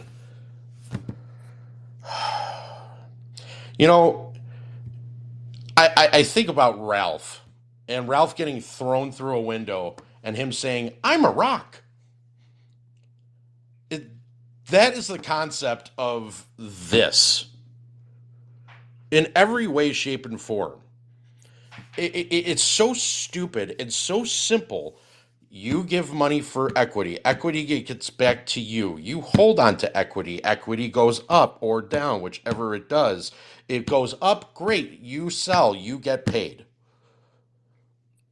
They make the inverse bet to that. But if you make a bet to your bookie, and that bookie, you don't pay the bookie because you say, I don't want to. He's going to break thumbs. You won. We all in this room, we won. Period. End of story. There's nobody else that can say that we didn't win. But we're waiting for that one thing that's going to go ahead and say, all right, it's time to take a hammer to your thumb. That's what it is. Can you hear me okay, James? I sure can, my friend. How are you? Hey, doing good, man. Happy New Year. Happy New Year, everyone. Sorry I've been away for a little bit. Hope everybody's staying warm. I know it's cold as shit. It's interesting how it's cold this time of year. Huh. I don't know. I got like 8 inches, or we got like 4 inches of snow right now here in Chicago, and I'm waiting for it to dump. Oh yeah, warm in Australia, mate. Oh, dude, Neil's living a good life. Dude, it's 5 degrees here in Colorado right now. I'm sure, James, you're feeling something similar. Oh, we're supposed to be by Monday negative 40 with wind chill. Windy City. I got -2 on Monday. Appreciate you, man. Weather like that is just insane. And like, think about the Kansas City Miami game. Like, how unfair is that for Miami to go to Kansas City and play in -15? That doesn't make sense. It's awesome. Yeah, boy. It's awesome. Well, that's how it rolls, brother. Yeah, They're gonna be out it's there in t-shirts, no sleeves, no sleeves. Watching. I don't get it. Like, that is like I know they can't just like call the game and say it's too cold, but like, jeez. dude. I remember watching a Bears game, and it was no joke. It was -16 degrees with the wind chill. It was -48, and they I mean, played. the ground is The ice already bowl. Was hard, that the ice regardless of bowl? the Was that the temperature. ice Yeah, bowl? one of them. Yeah. Now the ground's gonna be frozen. I think the poles have shifted. The polls shifted. Yeah, it's 50 degree. It's going to be 50 degrees where I'm at today. Well, aren't you lucky? Man, that's good Yeah. weather. Yeah, that's a tropical heat wave. Yep. I'm in the Lucky. Northeast. We're having a heat It, wave. it's A supposed tropical to be heat zero. wave. It's supposed to be 0 teens at the most. It's gonna be. You know what? It's so cold here that your balls have already went up into your throat. I mean, you're that cold. I swear to God. I They like to are. step in it a little bit, get a little bit of that rush, dude. Partake in some of the nature. Come on. There's Sorry, I'm just a way too warm. giant. It's a giant sucking low pressure, Hmm. like in the. So it's sucking like Just like air in from '08. northern Manitoba down to James, and it's sucking air off of the relatively warm Atlantic over Whisperer. Did you That's just what's did you going just explain Bitcoin or crypto? on. Hedge funds. Hedge funds. I don't know, man. You take the real fake money with the more real fake money, and you kind of do the circle movement like this, and then that's your fake money. Yeah. I was thinking of that the Bitcoin piece, and going through kind of that post-pandemic, right at the beginning, when all of the NFTs, all of that crypto, like kind of intertwining to kind of spark the interest of not normal like investors, because normal investors weren't necessarily involved in these. These were kind of a little more savvy, like creative ITs, and spiked at 65 or something, right? At 21, it's like 65,000. All of the smoke and mirrors from 2018 into 2019 about where it could be. I had an opportunity to buy a Bitcoin at $4,000. Like, and I know people were able to potentially buy far cheaper than that. But the whole thing about it, and in some fairly sophisticated minds in economics that I've kind of like, I like the Investors Podcast. I don't know if you listened to that before. Mm-hmm. Some of these they were about it, but there was you could tell there was a reserve in them, just like there is in every one of the spaces I've been here. I mean, in every one of the spaces with quality minds that are actually thinking about the long term or thinking about the system as a whole. And so I look at it as just like kind of the media a little bit is like they're able to pump something into your face to distract you from the real problem, like the real dollar issue. And so they say, oh, it's Bitcoin, we got a winter plunge, there's Oprah Winfrey again, or some fucking bullshit. The And it's shiny all new problem in the sky. yes sir, yes sir. And it's not disheartening. It just sucks. And you were talking about the I think it was I mean, it's a means again. BlackRock will say no. Vanguard will say no. I can't remember what the other one was, but they're all the biggest purchasers. They've been the So biggest purchasers. BlackRock now wants to create an ETF. You have Larry Fink today saying, "I want to make an Ethereum ETF." So they can front run. They can front run Mm-hmm. the market basically. It's No, just they can basically it's a liquidity grab. Let's just call it what it is. that's It's why I their don't new way get of it. liquidity. I don't think it's the time yet. Like, I don't think it's the time. I think that like real assets, being involved in companies, corporations that aren't going to anywhere. They're going to do something is going to happen where they're going to try to bring all of this to fruition. Like they're going to use Bitcoin. Bitcoin is a soft exposure, and we're getting all of this. You guys know it. You see it at your supermarkets. You see it at your public transportations and the areas where you normally were able to just walk into, but now you have to like scan your phone or walk through a turnstile. There's a TV scanning your face. There's cameras everywhere. It's a soft introduction to the CBDCs. This is what they're trying to do. The ETF is going to get these people into the crypto. Yeah, crypto's fun. Crypto, you can actually use your ETF to potentially do this. No, no, no. It's all a trap. Like it's all a trap for total control. It is. Oh, I firmly agree with you. Okay. So, I mean, yeah, that's kind of my whole thing about the crypto. I like crypto. I was really deep. I'm really involved in crypto. I'm not holding a ton, but the creative aspect, the art aspect, that kind of space I really like. But the attachment to a currency that is no transparency, no backing. I mean, the Backed by artist. dads. Right. Well, I mean, backed by whoever somebody says it's backed by. But when I'm dealing with, say, for example, some artists that I follow that are creating actual shit that I can go and purchase and I enjoy, that is different. And whether or not they're using that transfer structure and monetary structure of the crypto space to be able to sell their digital art. I mean, that's just the game we have to play, kind of just like here in like in dollar bills, right? In art, right?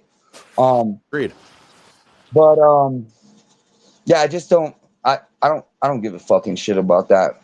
They won't get me trapped in that. Well, see, it's not about you when it comes to that CBDC stuff. It's Mm-hmm. about what they're going to do to the people that don't know. And so, Yep. what you don't know, if you don't know, it won't hurt you. That you know Financial that. literacy. So here's your next problem. So everybody else has no fucking idea what a CBDC is. You can go Mm-hmm. to your friend and talk and say, "Hey, you know what a CBDC is?" And then everybody like, "What the fuck are you talking about?" Mm-hmm. So now here comes the government rollout. Hey, we understand the economy is in a rut. Hey, we understand that you guys are dying. We're going to give you 50,000 in CBDCs, but it can only be used for groceries and your rent or mortgage payment. James, but you have to collateralize your house to receive that and tokenize it. That's the small print. Yeah, you're talking That's the about small print. That's the small Mhm. print that you never read and no one ever explains to you because they don't want you to know. Mm-hmm. That's what it is. Yep. Robert, you had your hand up. Yeah, I was about to say, yeah, talking about the inverse ETFs and stuff like that, but yeah, banks are having a lot of problems. They try to contain that information and with all this other stuff around the world, and now they're trying to now make it a big deal because I still haven't heard anything. They've all came out at the same time and say, "Hey, we lost this, and this for in the morning too." It was bad in the morning when they reported that they missed all three. Oh yeah, but no one. They didn't report it. You see that? I'm sure you guys have talked to this. I'm sorry, I was in bad service, but the city one really got me a little bit because they posted the billions of the unrealized losses, but then they tried to soft cover it with it's better than the paper losses. Like that, they said that shit. Like the paper losses were actually 10 billion more or some wacko shit. And it's just like, when does the audit or the accounting happen? Is that a thing? Is that, where is Sue? We need a It's banker. called the creative writing department. And every single bank, hedge fund, market maker, they all have one. And so it is made up make believe numbers that get a gold star at the end of the day for telling bullshit. We're in the theater business, dude. We like theater. They can't fuck with us. Creative writing department. And normally, whoever the head or the CEO of the company is, that's the head of your creative writing department. Well, Those are words. so Oh, go ahead. okay.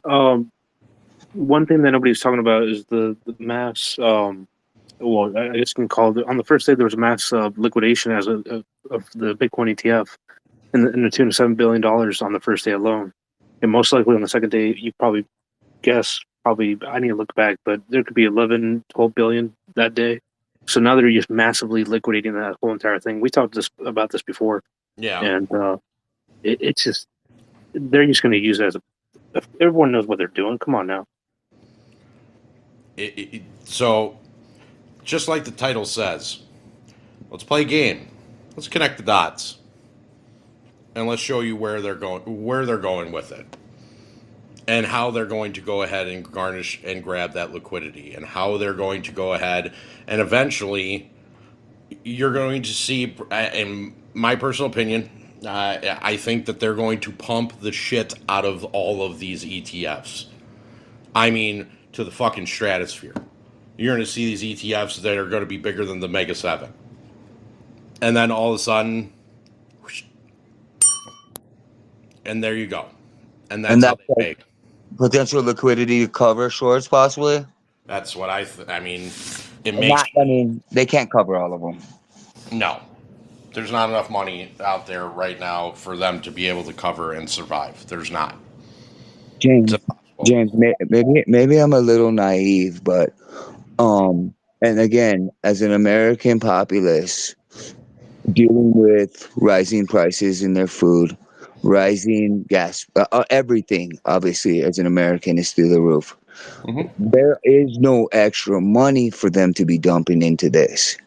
What if it's just what if it, and I'm just spitting ball right here, spitball, play with me.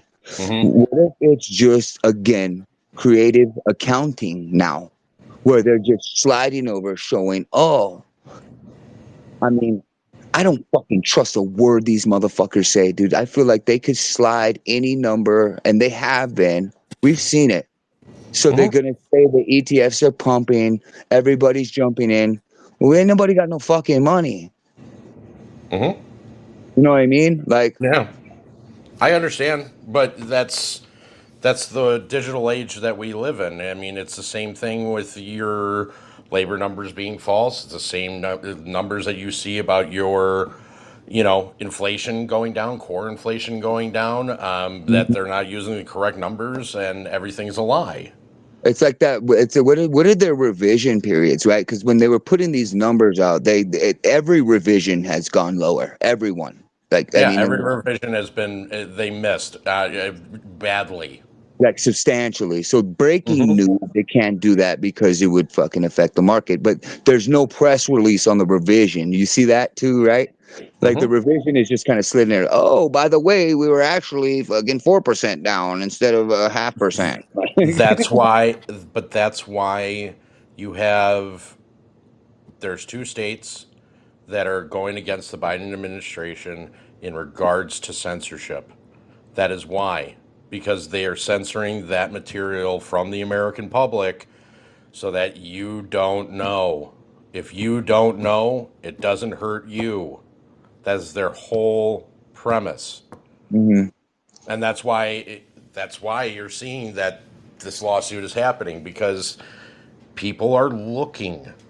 And that's the problem. Even if they go ahead and they pump that ETF with fake shit, it's all likewise equities that can make an ETF. So if they're going to push all these likewise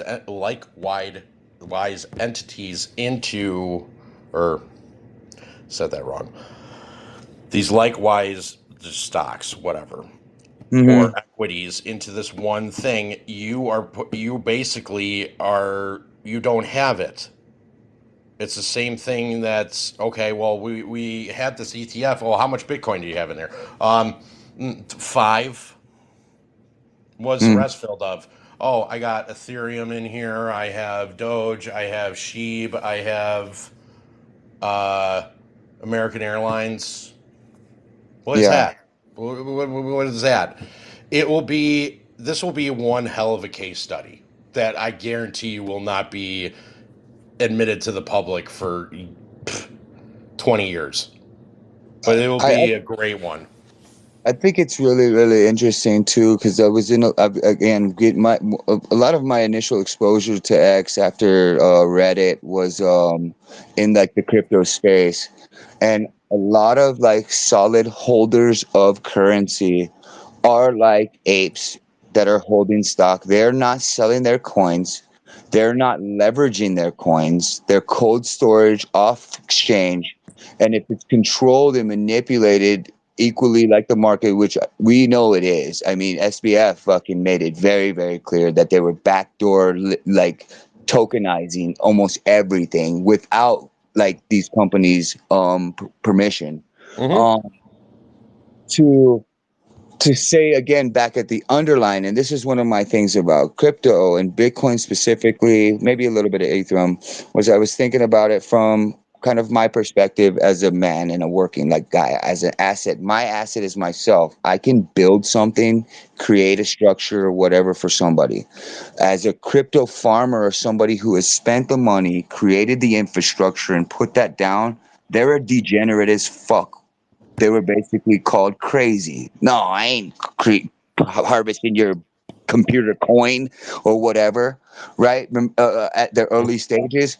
And as it morphs into this kind of monster we see right now, I truly feel like it is again another one of their just kind of smoke screens, because it's like AMC is not going bankrupt. We're not selling. All of the noise is like distracting or trying to pivot that holder, the true holder, in a direct, but we're diamond, like we're not going anywhere. So I'm really interested to see where the fuck they're even getting this draw of liquidity. There's a halvening coming.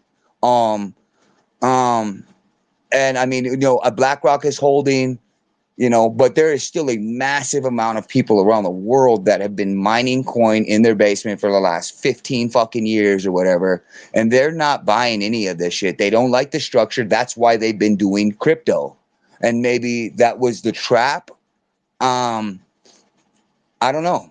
I think that I feel like the private sector it was a little late, because the fucking junkies that were fucking scrounging and scraping the internet had been harvesting crypto fucking since 08, 7, when 6. Well, So I all I mean, can say there wasn't a question there, just kind of like a broad perspective. Like, I mean, again, the Dudgeon, like the originals, they're not giving in to this. They don't want an ETF, and the talking heads are paid. Like talking heads in certain spaces, maxis or whatever, obviously having input and a perspective. But if they're driving and pushing, like it's not financial advice. You can't tell people what to do. We've seen multiple fucking YouTube and personalities basically perjure themselves. So I'd be interested. What do you think about that? Well, look up above. That's what's funny. Is because that ETF, that Bitcoin, that went up to 49,000, and now it dropped to a low of 42.4 in a matter of 12 hours. Sounds like a typical IPO in the American Stock Exchange. Am I mistaken? For some odd reason, and it's the fastest approval of an ETF I've ever seen. So That's cool. now you have here. We gotta cover our margin haircut. Let's go 100% here. Let's take this up all the way up. 49. All right, good. That's enough. So I'm pretty sure that the broker dealers are going to pretty much use the smaller firms to liquidate so that they can actually offer shares the whole time, because they need something with liquidity and or a loan or credit. And that credit card's been, if you look at the ledger, they've been taking out a lot of loans and that ain't good. Credit card's a great way to, you're basically maxed out on your credit card and, oh, it's payday. I just dropped in another $1,500. We're good. Now I got to go spend it on the rest. Or 1848. Yeah. Like that leads me to finishing and giving you my final word, because honestly, it is the one concept that you were all taught when you were younger. It was always tell the truth, be honest, do not lie, because no matter what, how small that lie is, no matter how bad it may seem, it will come back to bite you in the ass every single time. Every single time. Now, there's a lot of things that you can judge off of a person, that when you tell the truth and when you lie. And when you lie, you're always putting yourself in a bad situation, no matter how much it may hurt the other person or the people in general, like the American public. You're getting lied to left and right. You're being told that everything is okay. But when in all actuality, you're basically on pace to wake up one day and all of a sudden you just lost your pension. You just lost your life savings. You just lost everything. All because they told you everything was going to be okay. I want you guys to understand that the whole purpose of what I'm doing here, me personally, and what I want to do is to be informative to everyone in the ape community and to basically warn them on what happened. Because in 2008, you were not warned in any which way. You guys had no idea what was about to happen. And one day you woke up and then all of a sudden here's your parents or here's your grandparents that are losing their home. Here's a house that my grandfather built with his bare hands. And they lived in there for 50, 60 years. And then all of a sudden taken away. Because the news kept on telling you everything was okay. Listen, I want to be there for every single one of you. That's why I tell every single one of you all the time that if you ever have any questions or if you ever have anything that you want to talk about, please don't hesitate to ask me. I really will get to your question, no matter what. I will. I promise you, I will. Is one of the things that I look back at in 2008, and when I was in my industry, I was an underwriter at the time, and I basically had underwritten all these files, and I got up from my desk one day and I'm like, I can't underwrite this. I literally can't. And they're like, why? I'm like, because this is not putting anybody in a better position in any way. And my boss told me, you can go. I said, no problem. I'll leave. I went over to another bank. I started a department where basically was trying to help people with negotiate loan mods, short sales, foreclosures for a specific entity. At that time, it was Chase and Citi, that I was basically trying to fix these files to basically put them back into, let them keep their home.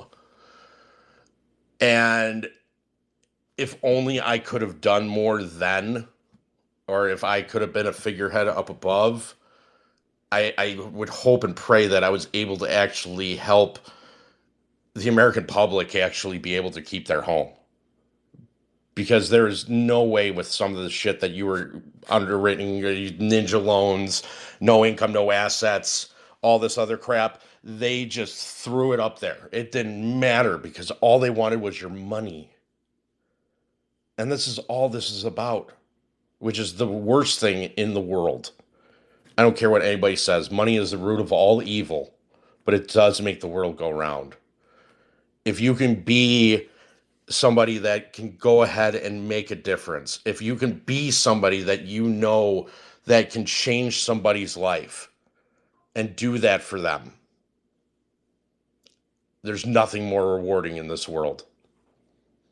I truly believe this saying, and I will say it every single time. If I can change one person's life every single day, I know I'm doing my job the right way. And I truly believe that. That is one thing that I truly believe. And that is one thing that I want to give to all of you. If I could be that person that goes ahead and helps you out and basically makes a difference for you knowing what's about to happen, that's my goal. That's what I want. I'm going to leave you guys all with a funny clip, which is just for SR, my good friend, the Binford Man Kitchen.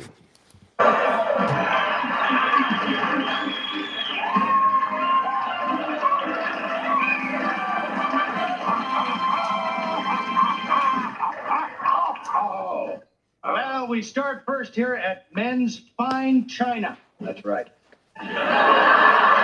16-ply steel belted paper plate. These plates are available in standard black and white walls. Now we move on to the most important part of the meal. Vegetable. Now, for most men, there's only two kinds of vegetable. Your beans and your potatoes. I had my beans yesterday.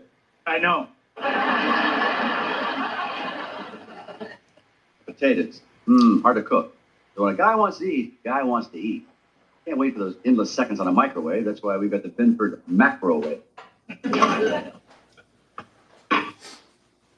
3 convenient power settings. High, really high, and split your own atoms. Now, Tim, won't this put out a little too much radiation? Good safety tip, Al. That's why we're equipped with these. Lead vests. Also useful in case Superman wants to take a peek at your underwear. No problem there. I'm not wearing it.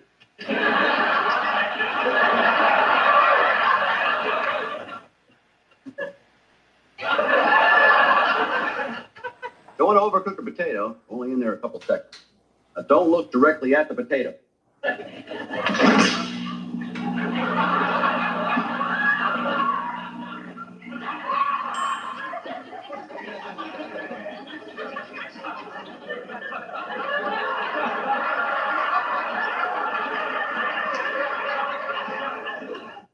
Once they stop glowing, they're probably ready to eat. Grab the potato.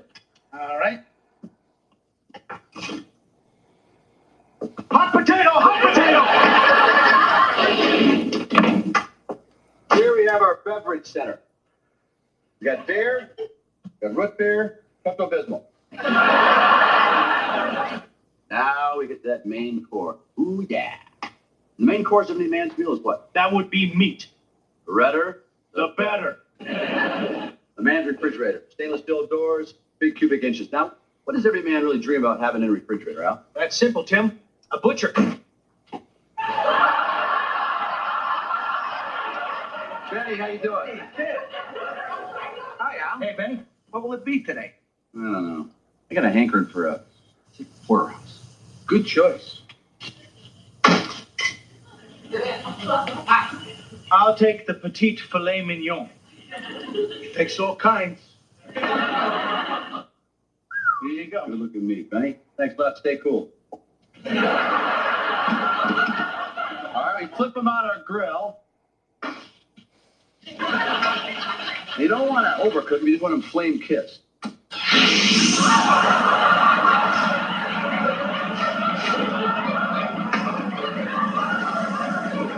Ding, they're done. All right.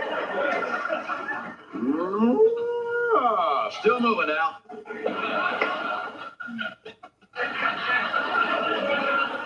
Now we're ready to put on our seasoning.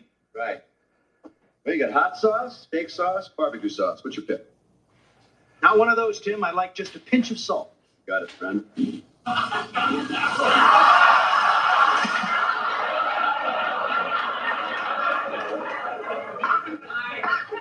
Well, I seem to have messed up your dinner. Let's get rid of those plates. Right down to the recycling center. Now, clean the dishes. What do we do about all the mess from the kitchen? The grease, the appliances, the floor, the walls. What do we do now? Well, Tim, best thing about the Binford men's kitchen is it's entirely self-cleaning.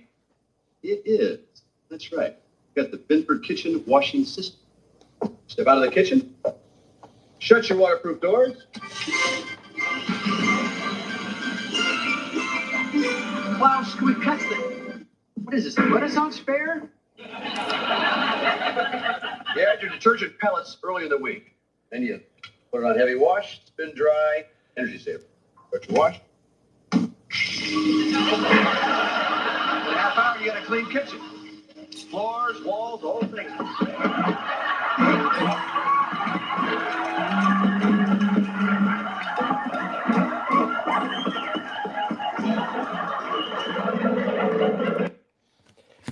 Have fun watching football. Have fun weekend with your families and everything else. And I will see you again on Tuesday. Thank you all for coming. Chief.